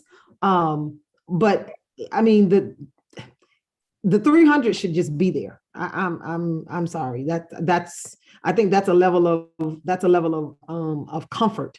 Don't know what, the law, is there a law, that says this, or is this just, what we want to do here in Stonecrest? But I just don't want us to ever have to come up against while we're in court now for, and we know beforehand. So I just really want us to get this fixed. I can't express that enough. So my biggest concern again is this. The example that Councilwoman Carver gave, that is in District 5, we have 2 undeveloped lots for the most part. And I think the residential side has already gotten a jump on the industrial side, if I'm not mistaken, to some degree. In that case, it's clear. Why would you even want to promote industrial use when the residential portion is already kicked off? But it also goes to what I was saying earlier about, having industrial development above Covington Highway. It just doesn't make sense to have industrial use that close to our major interstate, where, when people drive through the city of Stonecrest, you're looking at industrial use. That's not a good look. I think we should probably have, that's why I say I like office complexes, commercial and stuff like that. But Councilman George Turner mentioned transitional use. which makes sense. I understand the transitional buffer, and he spoke about putting something between the two properties. But in a case like that, you got to remember these two properties, it's only two properties, and they're owned by two separate entities. So which one of those entities are you telling to sell 300 feet of their property for a transitional development? So I think in the short interim, I think one of the things that we can do, if we, certainly we want to run this by legal and make certain that we're within our abilities. And I know we hear this all the time that council can do what we want to do, but I think we have to stay within reason, because we just vote on stuff. But we should promote where we have conflicts, zoning that would cater to commercial development, because commercial is less harmful. So whether it's residential that is infringing or encroaching on industrial or vice versa, we should be able to seek rezoning or establish rezoning that will turn develop that property that would be, even though it's zone whatever it is, but that would create the conflict. We should, if we could, move to encourage that use to be commercial. And I don't know how that will work out, but that way we would have that a true buffer, true commerce. We still have, the income, but we all got to remember, Stonecrest is 59,000 people now. It is the natural growth corridor for Metro Atlanta. When you look at all the other interstates, they're packed out. But outside of the perimeter, where people are looking to grow, we're just natural. It's just natural for growth to come to the city of Stonecrest, and at least out the I-20 corridor outside of the perimeter. So people are going to look for places to live. So we're going to have that. That's just going to be par for course in the city of Stonecrest. And certainly, I think if you ask folks, really, would you prefer us to grow more industry or more residential? I think we're going to be okay with growing more residential. It's just a matter of responsible growth. So that's my last word on it. And it's a good conversation. I really do think it's a good conversation that we need to pursue. And let me just also echo what you just said, and that is that on my street, there are 3 developments going on right now. Well, one going on and 2 others have been proposed. So just to show you that the growth is coming to this part of the county, and we have to be ready for it. And I remember when it happened before, when we got in this trouble, it was growing so fast that we did convert a lot of industrial property to residential without any adequate planning. And that's what we're trying to avoid now. As the explosion comes this way again, we have got to plan wisely. And I think when you speak of a 300-foot buffer, you'll probably come out better coming up with a use for it than telling someone that you just got to leave a 300-foot buffer that you can do nothing with. That's a lot of property. So we have got to make sure that we are prepared to deal with that. It's a good point that 150 or 300 feet or whatever is on one side, said it has to be a transitional use, not necessarily an undisturbed buffer. It's a very good point. Is that a number that you chose, Mr. Somerville, the 150? Well, the 150 is what's currently in the code for industrial, being built next to residential. So it's just doubling that or adding it to the residential side. So yeah, so 150 really is the current norm, but it's the requirement that's placed on industrial property. So that 150 is 150 between the 2 or 150 for each? It's what's on either side of it, 150 on either side of it. So if you had, in an ideal world, 2 tracks that got built, side by side, one industrial, one residential, and they both had 150, you would have a total of 300. See what I'm saying? You'd have 150 on one side and 150 on the other. So is it, maybe this is oversimplifying it, but could we have language that said, for 2 parcels where neither is developed, right? Whichever is developed first. Well, no, I take that back. If we want 300 in total, if we put 150 on both undeveloped sides and make that a requirement that when you develop, if you have a parcel that is next to industrial or whatever you want to say next, if you have industrial next to residential, if you say you want residential next to industrial, whichever way you say it, if they're both undeveloped, you require both sides to have 150. So if residential comes first, then they're required to have 150. And then whenever industrial comes, they're required to have 150. Now you have a total of 300, but that's on both undeveloped parcels. But in the event where one parcel is already developed, is it not too simple just to say, well, if you're coming after the fact, then you have to do the whole 300? It's a possibility. We could certainly consider that. So, it's equal if it's both undeveloped, 150 on each side. But if one is already developed, I mean, they kind of have the upper hand. And if you're coming in behind that, whether you're residential or industrial, you take the entire 300 because we require 300 no matter what. Is that too simple? Or, well, I guess the question I would have, and that's a question for the lawyers, is that fair? Requiring, it kind of gives preference to whoever's there first, which maybe that's okay. Whoever's there first, they don't have to worry about it. But whoever comes second, well, you got that 300-foot buffer, you got it. So. Right, because I mean, regardless of the zoning, if you're already there, we cannot ask them to go back and now create 150-foot buffer. Right. So it's not really discriminatory based on the use or the zoning. It's basically because we literally cannot ask you to build something after the fact. Right. And of course, I like the idea that George Turner brought up of the fact maybe that 300-foot is just a transitional use in between the two, not necessarily a buffer of landscaping. It's right. Commercial or office or whatever. Yeah. Well, to Councilwoman McCobble's point, so I can understand, and I think she might be saying this, and I'm sure she'll correct me if I'm wrong. But so if one company comes first, they automatically put in a 150 automatically. So it doesn't really matter who comes first, but because either one of them, each one of them will put in 150. Doesn't matter who comes first or who comes second when they come in. And am I understanding? Is that correct? Yes. Right. Both parcels are undeveloped. Right. They both do 150. Right. It's just. And that's easier. The issue is when one is already developed. It is easier. Yeah. And if one didn't, if that one that was developed didn't have a buffer because they weren't required to at the time, Right. Yeah. The only place you can add the buffer is to decide it's not developed. Yeah, exactly. Yeah, you can. But what we should be thinking about really and truly is the separation of industrial from the residential. That's the whole Metro Green issue. So. Exactly. So that's what we're moving towards. So, we shouldn't do anything to encourage industrial use anywhere near a residential. Point blank, period.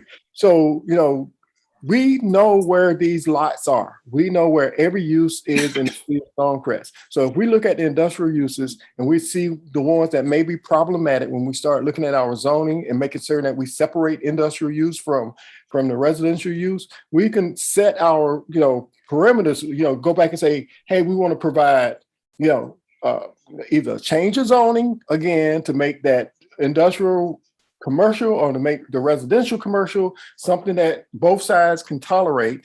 And that would give us the residential buffer, because really we're not talking about protecting, I hear this term encroachment into the industrial park, but we really are talking about protecting the residents. We're not really talking about what protection do the industry need? I mean, as far as, what is there a noise complaint from the industrial build out about the people, the residents? No, it's going to be the other way around. Is there an environment concern for the industrial from the residential use? No, it's going to be the other way around. So we got to keep that in focus. So whatever we do at the end of the day, we don't want a situation like where we have Metro Green, for whatever reason, however it happened, to come to a resident, even at the end of the day, if you can find out for a fact that Metro Green had no environmental issues, it is the perception. It's the reality of whether or not you want to live in that neighborhood with that, in the back of your mind. Can you resell your house? I mean, it's a lot to be considered here. So that's what we got to look at. I mean, we really, really have to look at that. So Councilman Clan, are you saying instead of even discussing buffers, we should just go in and rezone everything that's industrial that's next to residential?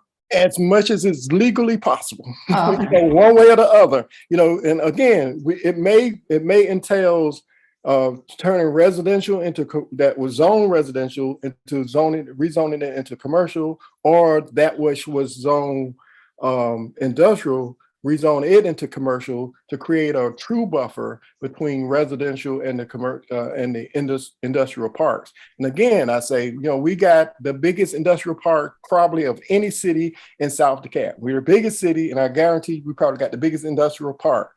So we're not shorting anybody, but we don't want to, you know, I agree with you, Mr. Somerville, that these folks have property rights on both sides of the table. And so we don't want to discourage industrial build out. We just want it in the right place. I've said it from day one. There's a place for everything in the city of Stonecrest. The key word is place. So we need to get with legal to determine, well, one, I'm assuming that you mean only on parcels that are undeveloped.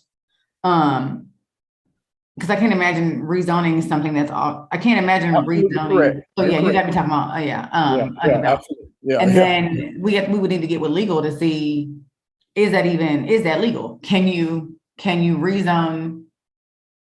Can we, the city, rezone those? Or I guess not legal, but what legality would we be facing from the property owner? It's just potential, you know, I mean, of course, if you're a property owner and you bought a lot that you wanted to develop as a residential use, and all of a sudden the city come in and say, well, you got to use that for commercial. Yeah, you're going to be upset about that. You know, I can imagine that going to cause some problem. But, you know, when we start looking back at our comp plan and stuff like that on what we want where, that is the most important and most critical thing that we can do, is to make certain that, you know, somebody's going to get hurt in this. So if we're going to hurt somebody, you know, well, let me put it the other way around. Somebody's going to benefit from this. And if we want the residents to benefit more so than the industrial park, because at the end of the day, everything we do in the city is ultimately for our residents. It's not, I mean, even the commercial, who pay the bill, who pay what bill, that is for the residents. It's for our benefit. So if we have no residents, we have none of that. And everything we get truly depends on our population.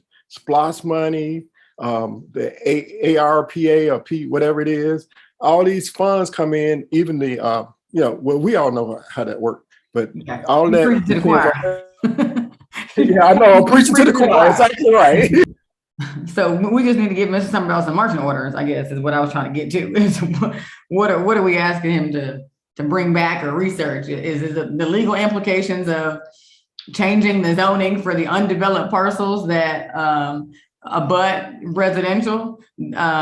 Or are we saying look into the transitional buffer, or maybe Mayor Pro Tem's suggestion? I'm just trying to get to what marching orders are we giving Mr. Somerville? Because you're definitely, well, I think we all agree with you. You're preaching to the choir there, and so we're just looking to get to the solution, or the research to a solution. Yeah, research is probably going to be the thing, so we can write this up. But I think you said it correctly. We do need to still reach out to legal and make certain that what we're doing is legal and straightforward. And also, we have to rely on the input of Mr. Somerville, who's been around zoning enough to help us make certain that we get what it is we want. And I think he understands what we want as a group. We don't want that encroachment, and we don't want to discourage residential build out.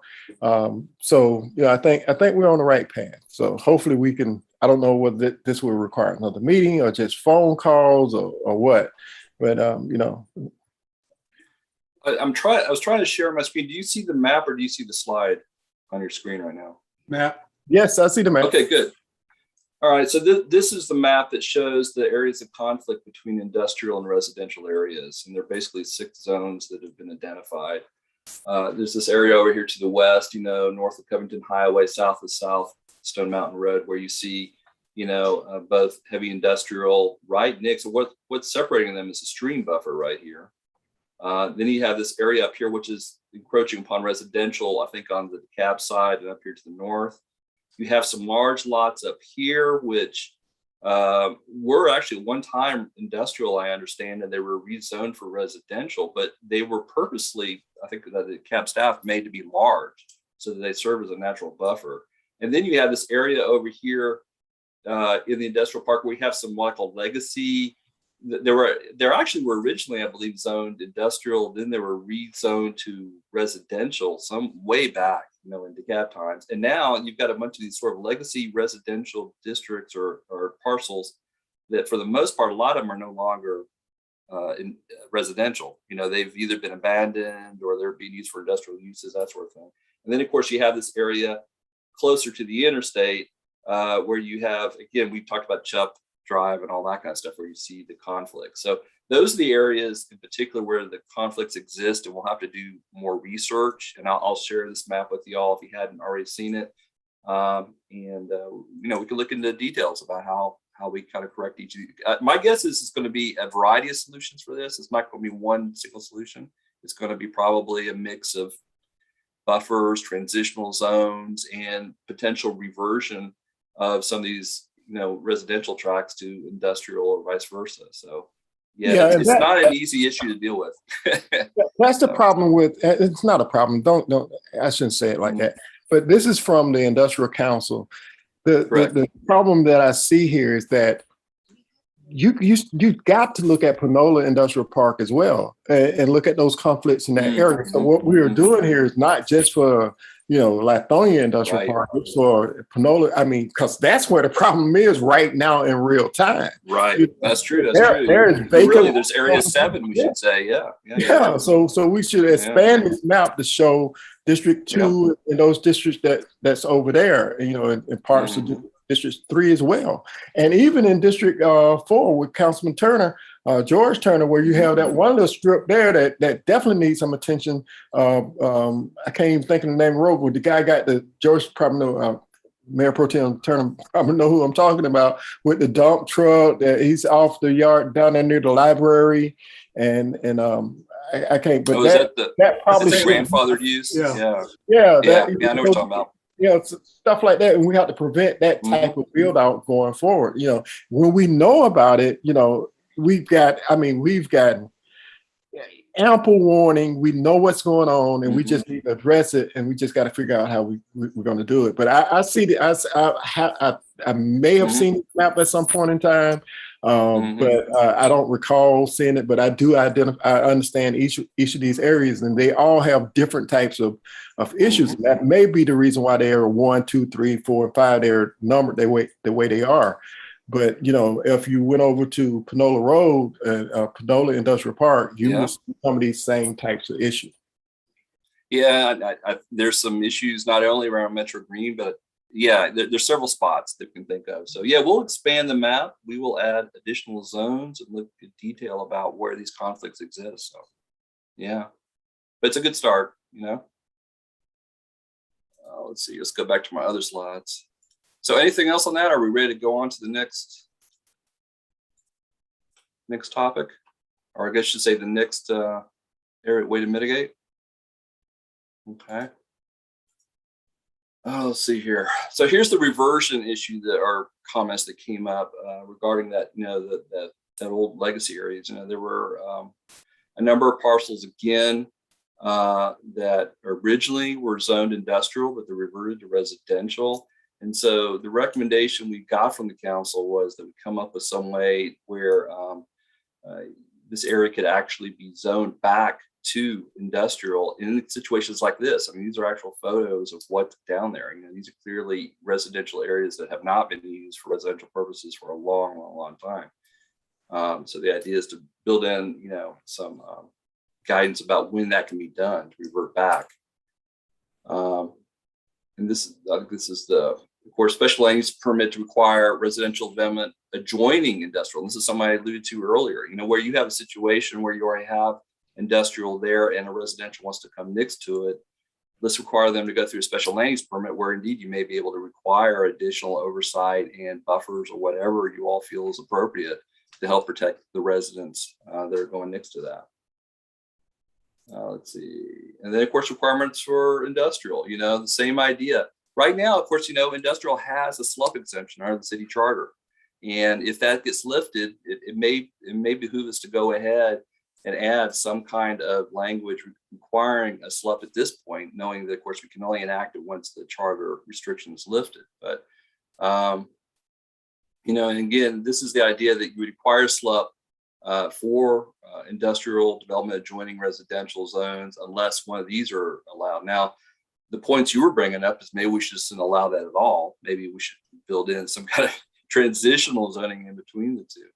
But, if there's already 150 foot, if there's already property separated by a stream buffer, if they're residential protected by conditions of zoning on the industrial parcel or whatever, there are a couple of conditions that we'll have to kind of consider where maybe a SLUP wouldn't be required, but nonetheless, again, it would just add another layer of protection for both sides.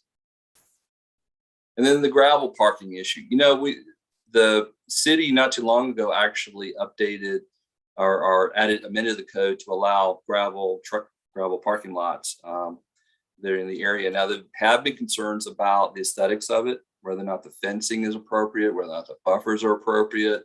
One thing right now, as opposed to allowing this chain link fence with the little vinyl, maybe we should be allowing these corrugated metal fencing like you see up at the S&W pull apart USAVE, or those kind of uses where you've got it's a fairly you're not going to see through that, but also allow a better buffer maintenance requirements as well in terms of the planning around that to make sure that it's maintained.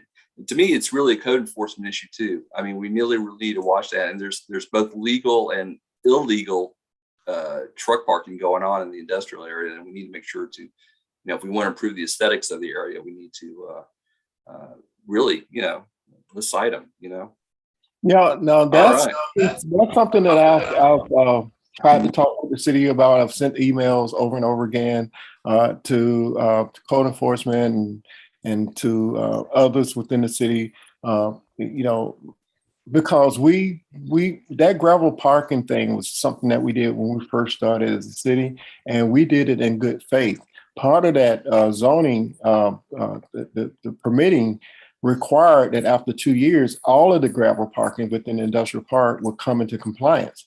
So there was an initial grandfather, but after 2 years, they are all supposed to be in compliance now. So as I go through at least Lithonia Industrial Park, I see tons of gravel parking, and not tons, but a few gravel parking lots that are not in compliance from the street. I mean, you can tell it. So I know our code enforcement is kind of pulled, and I don't know what's going, what is actually happening with that, but it certainly needs to be looked into.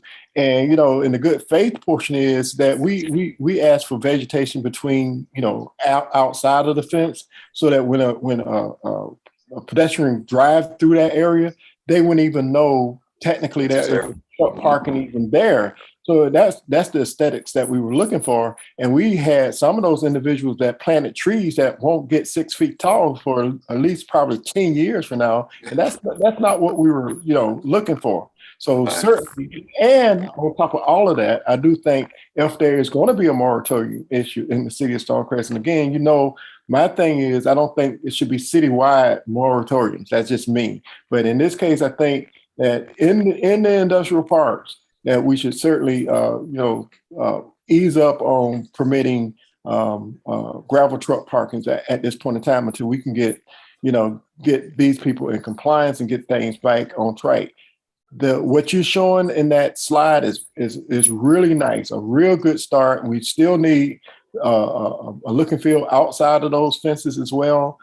This is stuff, we're saving them a ton of money by allowing them to do gravel parking as opposed to having to go in and do cement or paving.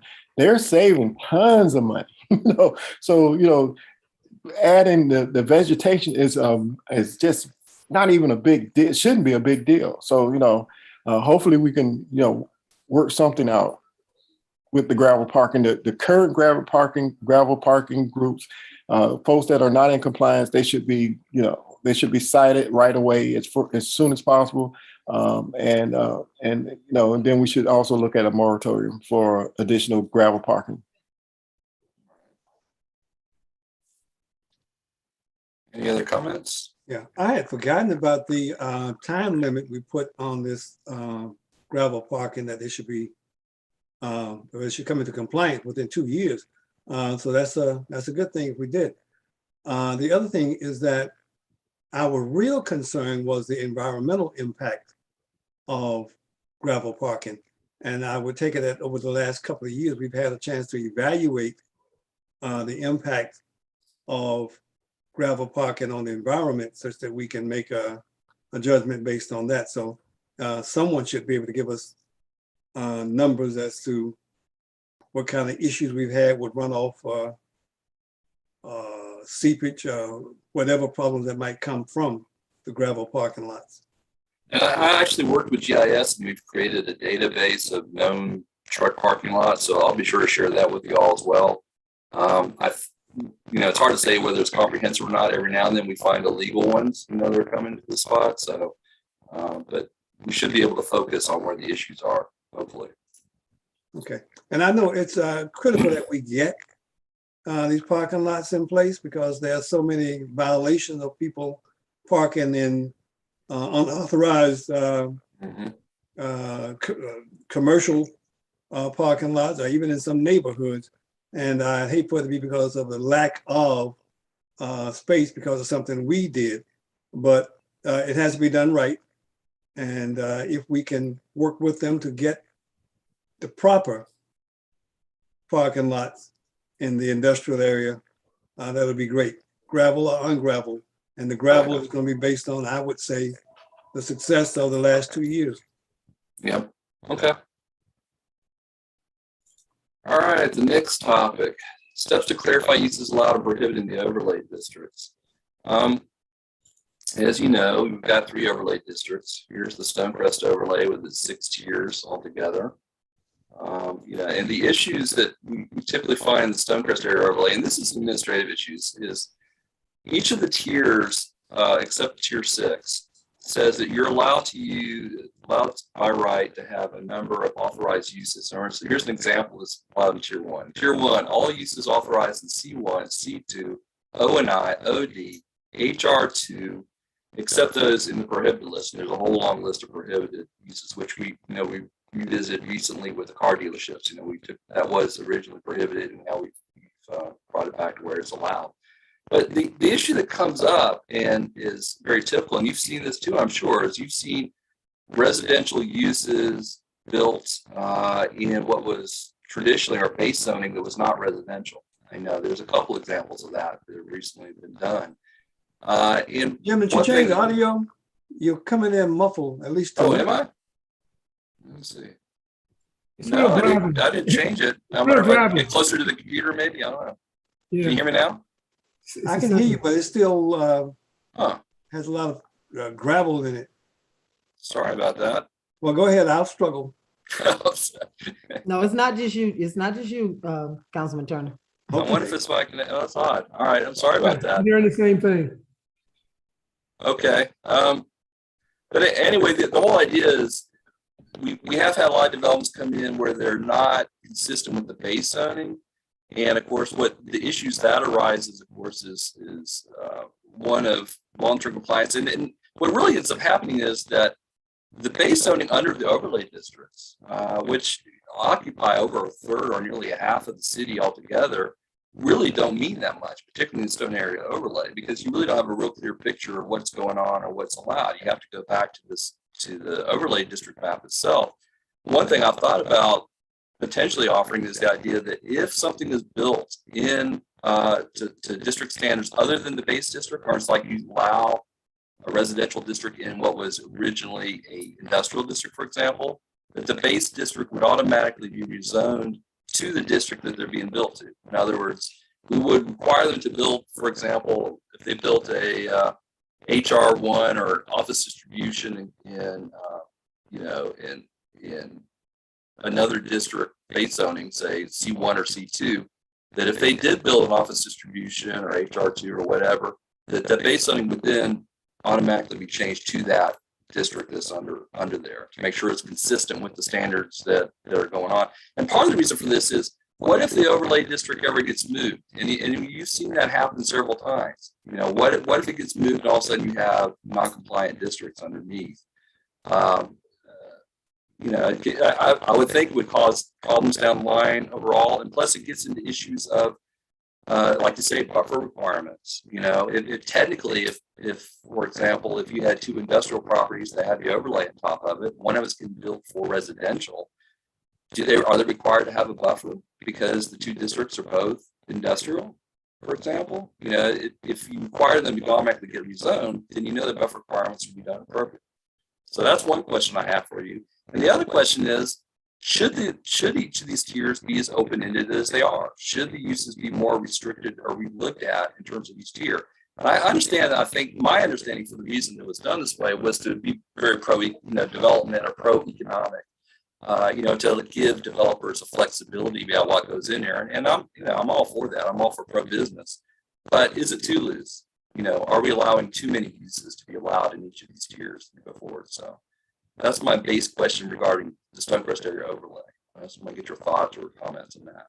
Yeah, when we looked at Councilman Rob Turner and I was on the Stonecrest overlay review committee years ago, 2-3 years ago. And one of the things that did come up that was actually, it was a result of what you're just saying, where the uses were so broad that we were able, that we had all types of threatening developments, particularly along Turner Hill Road. And so from Turner Hill Road, from Star Magnolia up to Hayden Quarry, the use at that time would allow convenience stores and different types of shopping centers and, beauty salons and some of the stuff that the neighbors, because that backs right up to parts of Stonecrest community. So what ended up happening, we did a text amendment that basically took that area out of the overlay district. So it kind of went back to the underlining zoning, which was like R100 or something like that. So what that did was that protected this neighborhood from the convenience stores, the standalone convenience stores, that could have been put there. And but at the same time, if a developer comes to town who say, well, this is like prime property and we would love to put a convenience center here, not just a store like a little strip mall, they can still, come to the city. It would now have to go through the planning process, and the residents will have opportunity to chime in on it before it get built. But prior to then, by right, they could have came in and put a convenience store without even talking to the community. So, I think throughout the city of Stonecrest, really, wherever you have that type of opportunities, we should probably look at, I think Councilman George Turner has asked for overlay district in the area over in District 4, and I think along District 3, that would help protect communities, from undesired development that is by right use because the land is there. So, again, and this is why, folks say, well, I'm taking shots at the comp plan, but I'm not. It's just the comp plan, the way we develop it was not a large sampling of the city of Stonecrest population. So, a lot of people may not know some of the things that they are up against, because really the comp plan, we didn't look at that sort of thing, like how to protect these communities from unwanted growth because of by right uses. And I think, again, we can go back and, like you say, that we don't have to change comp plan every week, but we can certainly go back and look at it so it can help us, and then also apply the zoning that will actually protect the communities. Correct.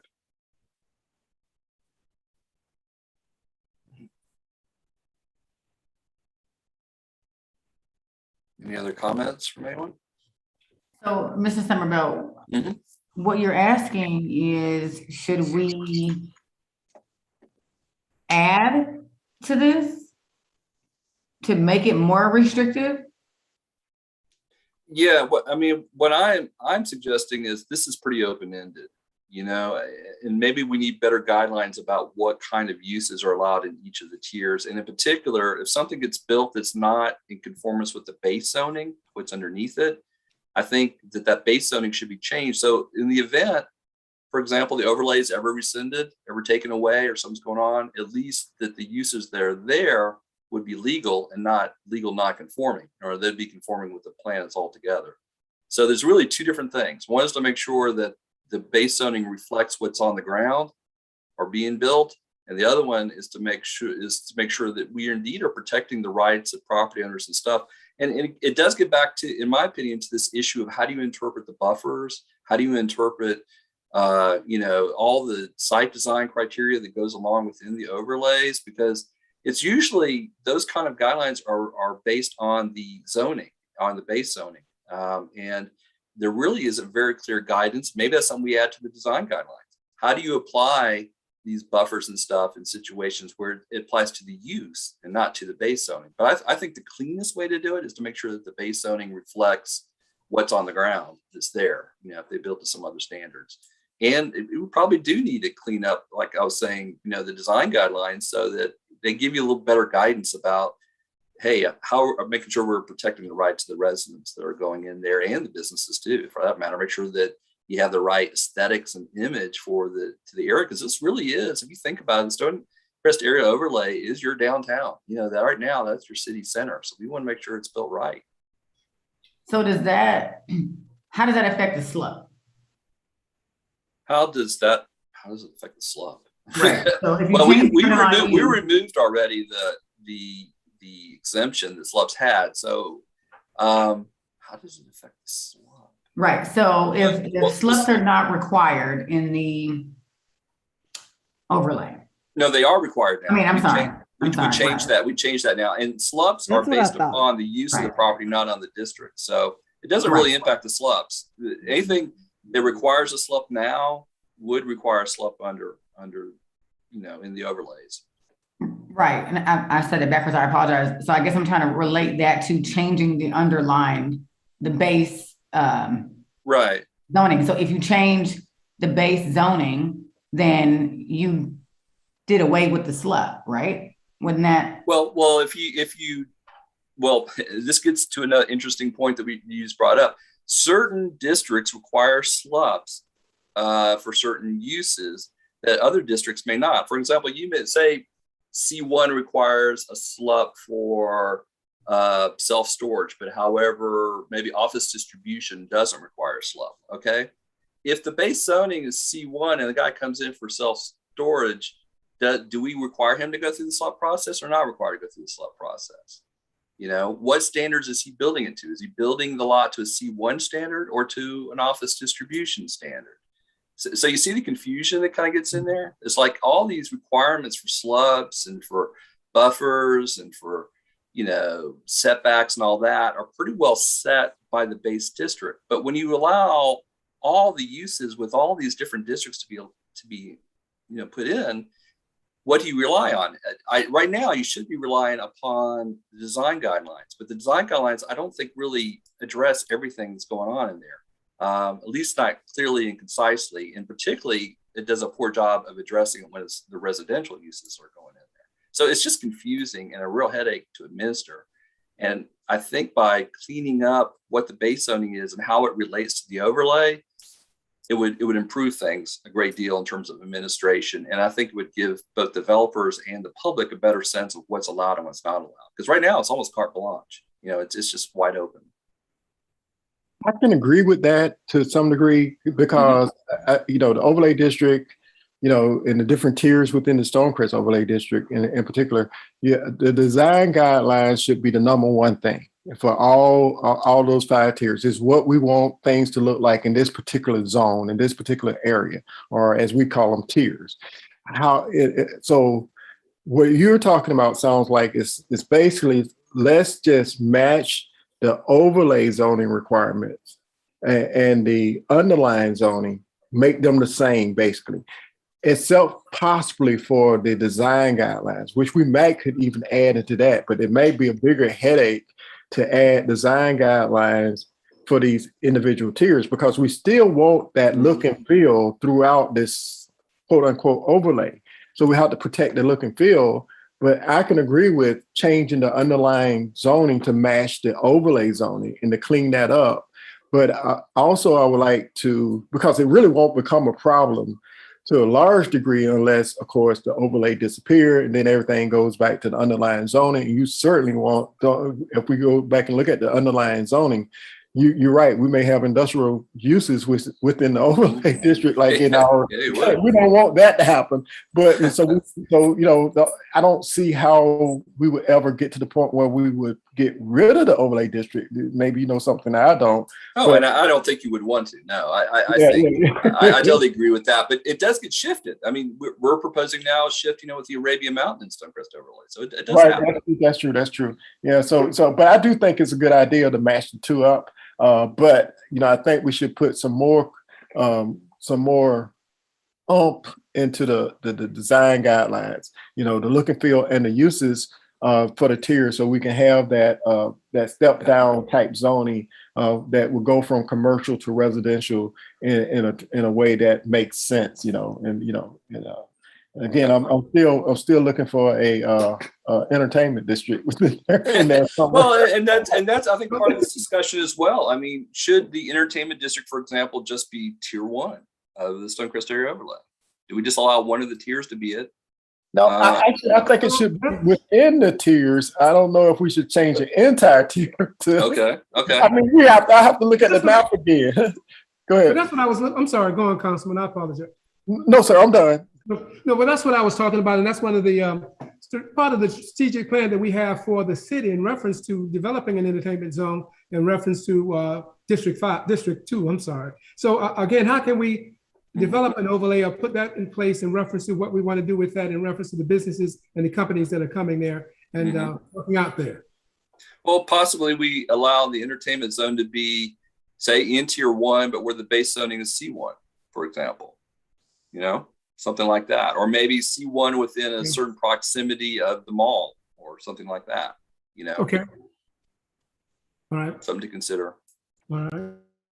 So, Mr. Summerall, if you make the underlying zoning match the What's built, right, mm-hmm. then someone coming in requesting a SLUP, that would only affect the land use. Not correct zoning. Correct. Okay. Correct. Is there? Did we change it? Did we change the SLUP requirement where there is an exception to that, or there? No, we removed the exception.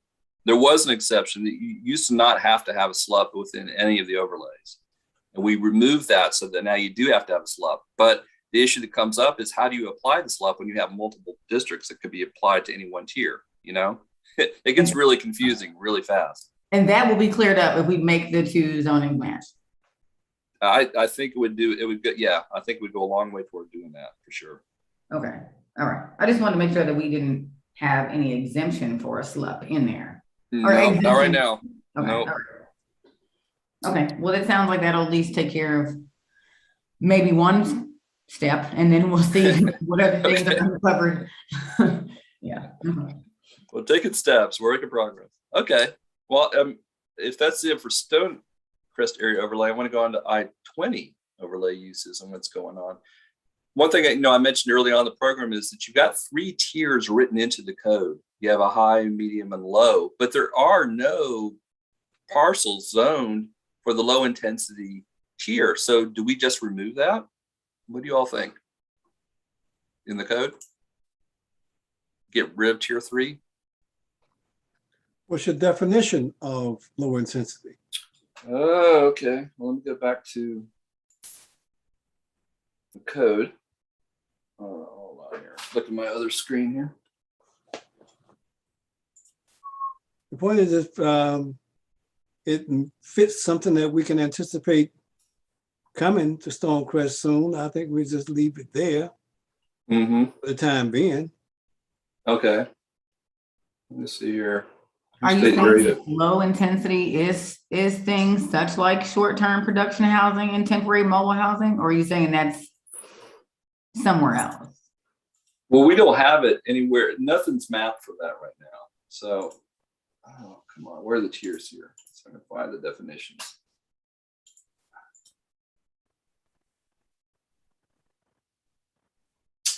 Here we go. Tier 3 is defined as low intensity area, which provides for a transition from the higher intensity areas and more compatibility to the single family neighborhoods adjacent to the overlay boundaries.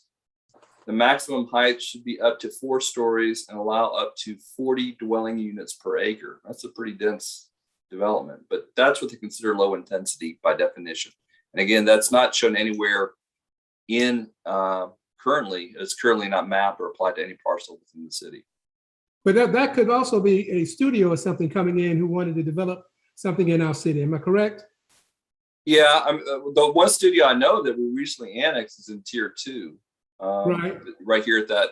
If you see New my ground, cursor. right, on Miller Road. Yeah.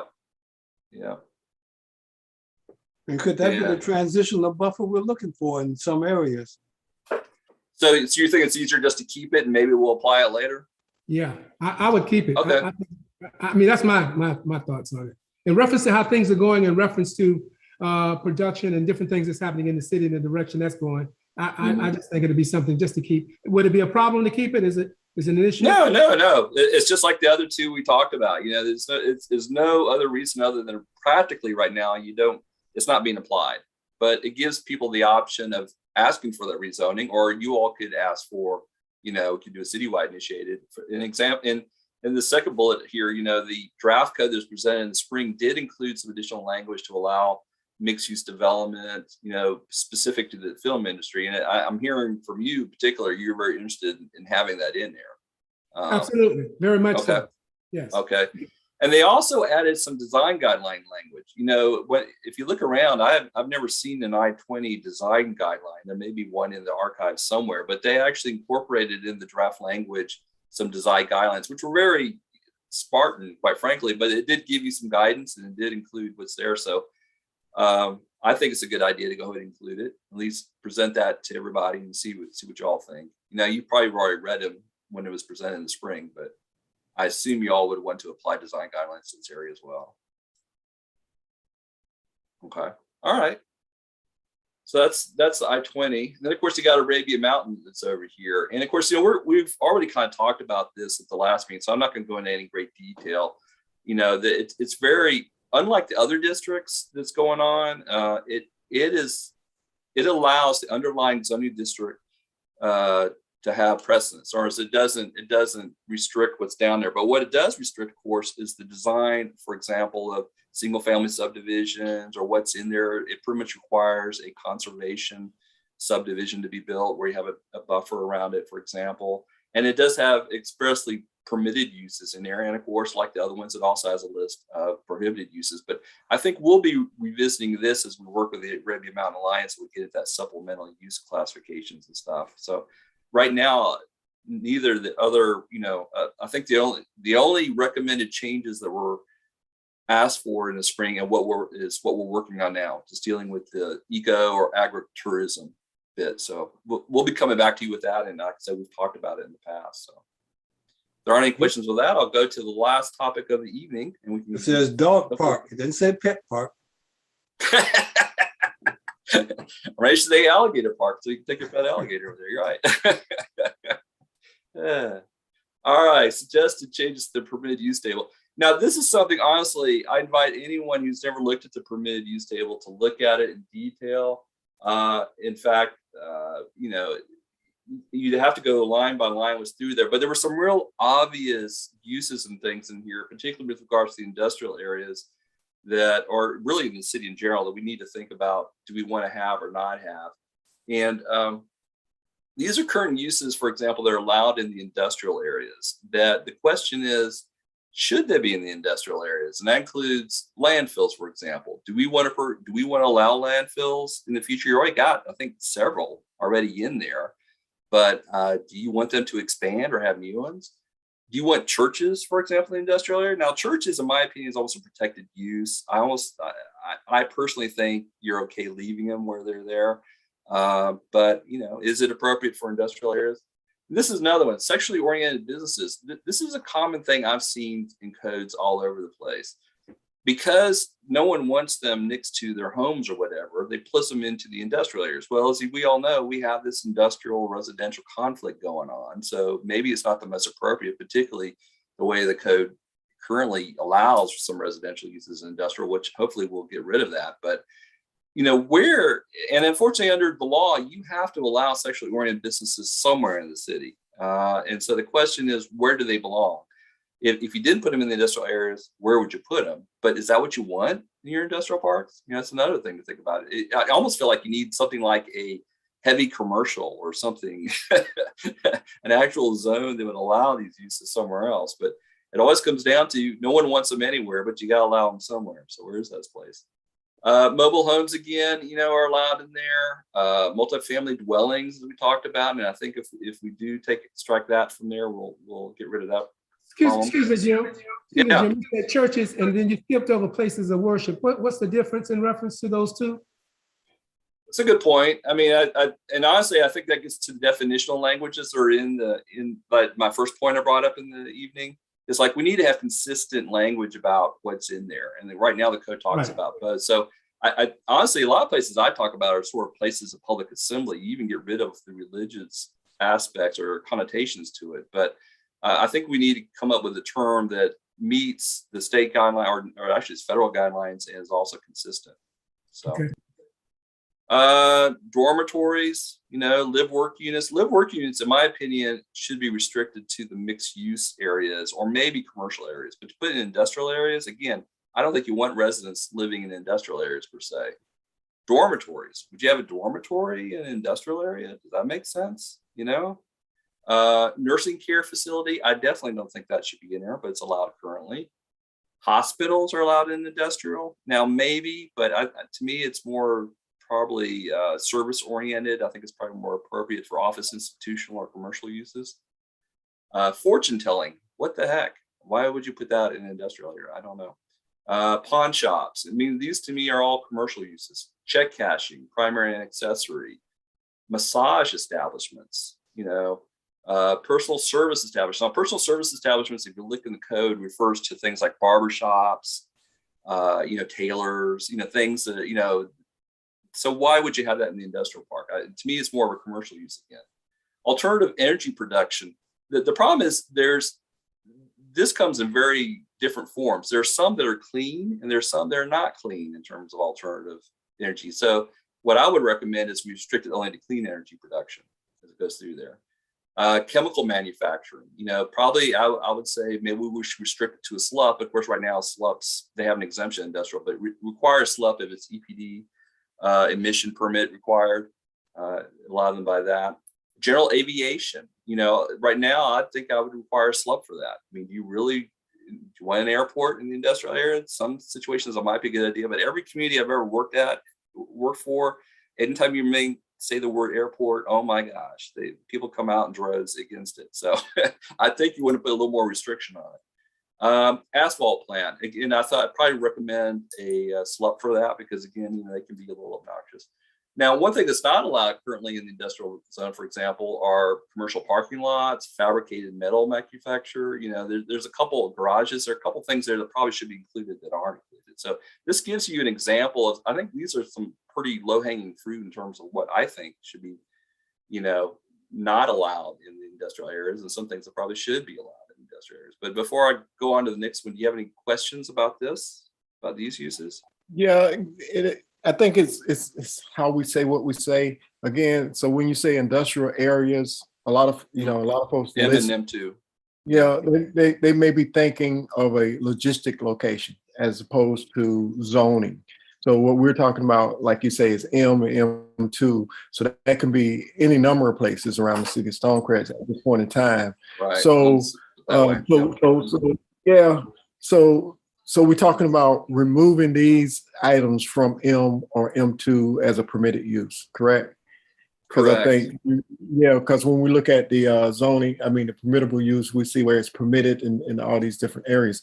However, a couple of historical facts that I learned from people in the industrial park, including, I think Bernie Knight was one of the people told me about it, or either Kelly Jordan, was that the only airport that was in Stonecrest was actually in the industrial park. So that's kind of interesting. Back in the day, as a matter of fact, I think it's residential now. When I look back at the airport and you overlay it over the community, you see that the street that exists where the airport was, and it's near the industrial park, but it's not really in what we're calling the Lithonia Industrial Park at this point in time. It's actually in the neighborhood. But anyway, some of these items, I don't know. I mean, let's go back to these what they call them, the sexual oriented businesses and jobs. So, you know,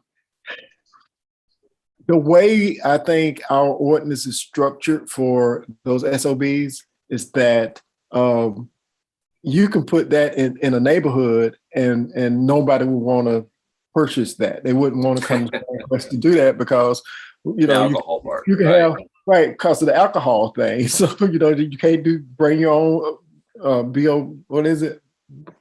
Whatever it is. Bring your own drink or whatever. Yeah. Be what you think. Bring your own beverage. Yes. It would be the minister who knows. I heard it somewhere. I don't know where I got that from. It came out like communion, right? Yeah, right. There you go. Bring your own grape juice. So anyway, so you can't have any of those. So you could put that in the middle of a neighborhood and you wouldn't have to worry about an SOB in the city of Stonecrest. So you're right about that. We could take that out the industrial park, but then it would just be fearful for the community to figure out where else would you put it then, if not in M or M2, where would we put it? Or maybe like you said, we could leave it just knowing that the restrictions are so great, it's never going to happen. Yeah. And that's a possibility too. Yeah, and the rest of these, they sort of just make sense. I don't, you know, I don't know what happened there, but yeah, these are easy, except for the churches. I do think churches, they kind of like find structures where they can put a congregation at, and sometimes it may be an industrial park, but you know, it's not like somebody have to live there 7 days a week, you know, so. You know, that might not be a bad idea to allow that. And it's, you know, it's normally inexpensive for a church. But I understand the other side of the story. If we allow these uses inside MM2s, where are the industrial developments going to actually end up going? Yeah. They got to compete. Exactly. You're using up valuable industrial land for a use that, but I agree. I trust me, I do not want to tick off the churches in any way, shape, or form. And I think everyone has the right to freedom of religion, so you don't really want to restrict them too greatly. So it would be with great hesitancy if I was to remove that, I have to admit. Well, other than that, I'm great. Yeah. Okay. Any other comments or questions about that list? All right. Well, here's the last list of the evening, and these are things I'm questioning. Why don't we just prohibit altogether? Why are they even on our list at all? Crematoriums, distillation of bones and glue manufacturing, dry cleaning plants. And by dry cleaning plant, I'm not talking about your corner dry cleaner. I'm talking about the big industrial dry cleaners, you know, where they ship in the goods and, you know, these things use a lot of heavy chemicals and they're really nasty to be near. Dye works, explosive manufacture or storage, fat rendering or fertilizer manufacturing, fuel manufacturing, incineration of garbage or refuse, landfills, paper or pulp manufacturing. In fact, I can tell you, I grew up in Rome, Georgia, and there was one just outside of Rome, and you could smell it clear across town. I mean, it was paper manufacturing is not a use you want near you. In your community, I can tell you. Petroleum or inflammable liquids, radioactive materials. Believe it, all these things are actually in your code now. Rubber or plastics manufacture, thermal treatment technology of hazardous or toxic materials. You know, why would you want that?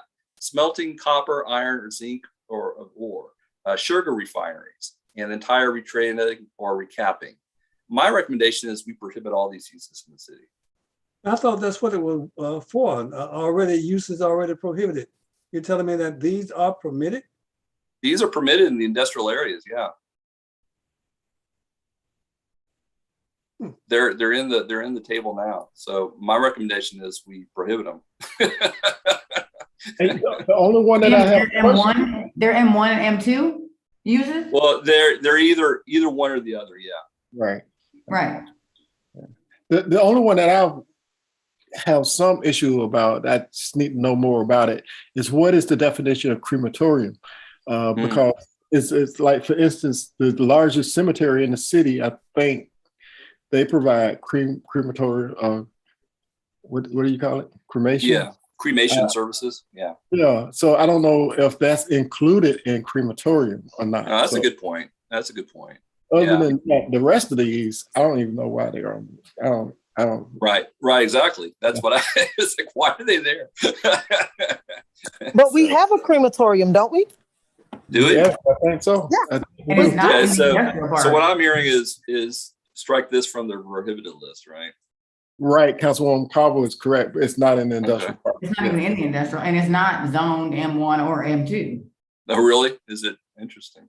Yeah. Yeah, but still, we don't want to remove it from, Right. But permissible for- use. from all They throughout the actually city. have one, so. Right. Okay. Well, that was my last slide of the evening. We did pretty good tonight. Unless you have other questions, comments, or things you want to add about the use table or any of the topics I brought up tonight, I'll be glad to entertain any questions. So, Mr. Somerville, Mhm. I wanted to recircle. I'll circle back on one of the things you mentioned, because we were right in the middle of this. It's the uses with regards to the trailer park home. Yeah. So we had negotiated what boundaries we would have with regards to annexation with the city of Stonecrest. That unit down there is, if I recall correctly, 256 residences, but there's just one owner to the property.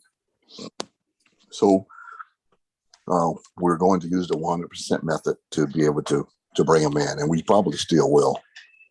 So with that, whatever we have to do to not eliminate that opportunity, I wanted to catch your attention on that. Okay. Sounds good. All right.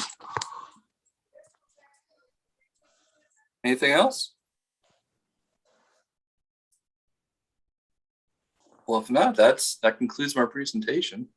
Wait a minute. Okay. Don't forget to So send you us that suggest to PowerPoint. change it to the permitted use table. Okay. Yeah. I'm looking to see the table itself, but Oh, I can well, wait. I can wait. if you want to, I can show you the table, but I basically kind of hit the highlights of things I felt should be eliminated or cleaned up. So, and we can indeed, what I would like to do, like you were recommending before, is I want to add actual list of uses under each of the districts as opposed to just relying strictly on the table. So it's Yes. real clear when people read it, this is what's allowed and not allowed. Of course, the table's still there because it's a great reference tool, but what we'll make clear is that whatever in the text supersedes whatever's in the table. The table's just a way to, as a quick guide for people, but if there's ever a question, you should always rely upon the text. So we will add lists, and I'll be glad to share with each of you probably what those lists look like for each of the districts. I'll put that in the packet next time so you guys can see specifically what's allowed in each of the districts. Okay, and I suspect Municode will capture it, but make sure we get a date as to when the last change was made. Okay. And your presentation will be forwarded to us, am I correct? Yes, sir. Good, thank you. And don't forget my field trip, Jim. I look forward to it. All right, if you're finished, you're looking to me for adjournment. Yeah, that's true. Yeah. I'll take a motion for adjournment, although it's a work session. So move. Oh, second. Probably moving second for adjournment. By consensus, this meeting is now adjourned.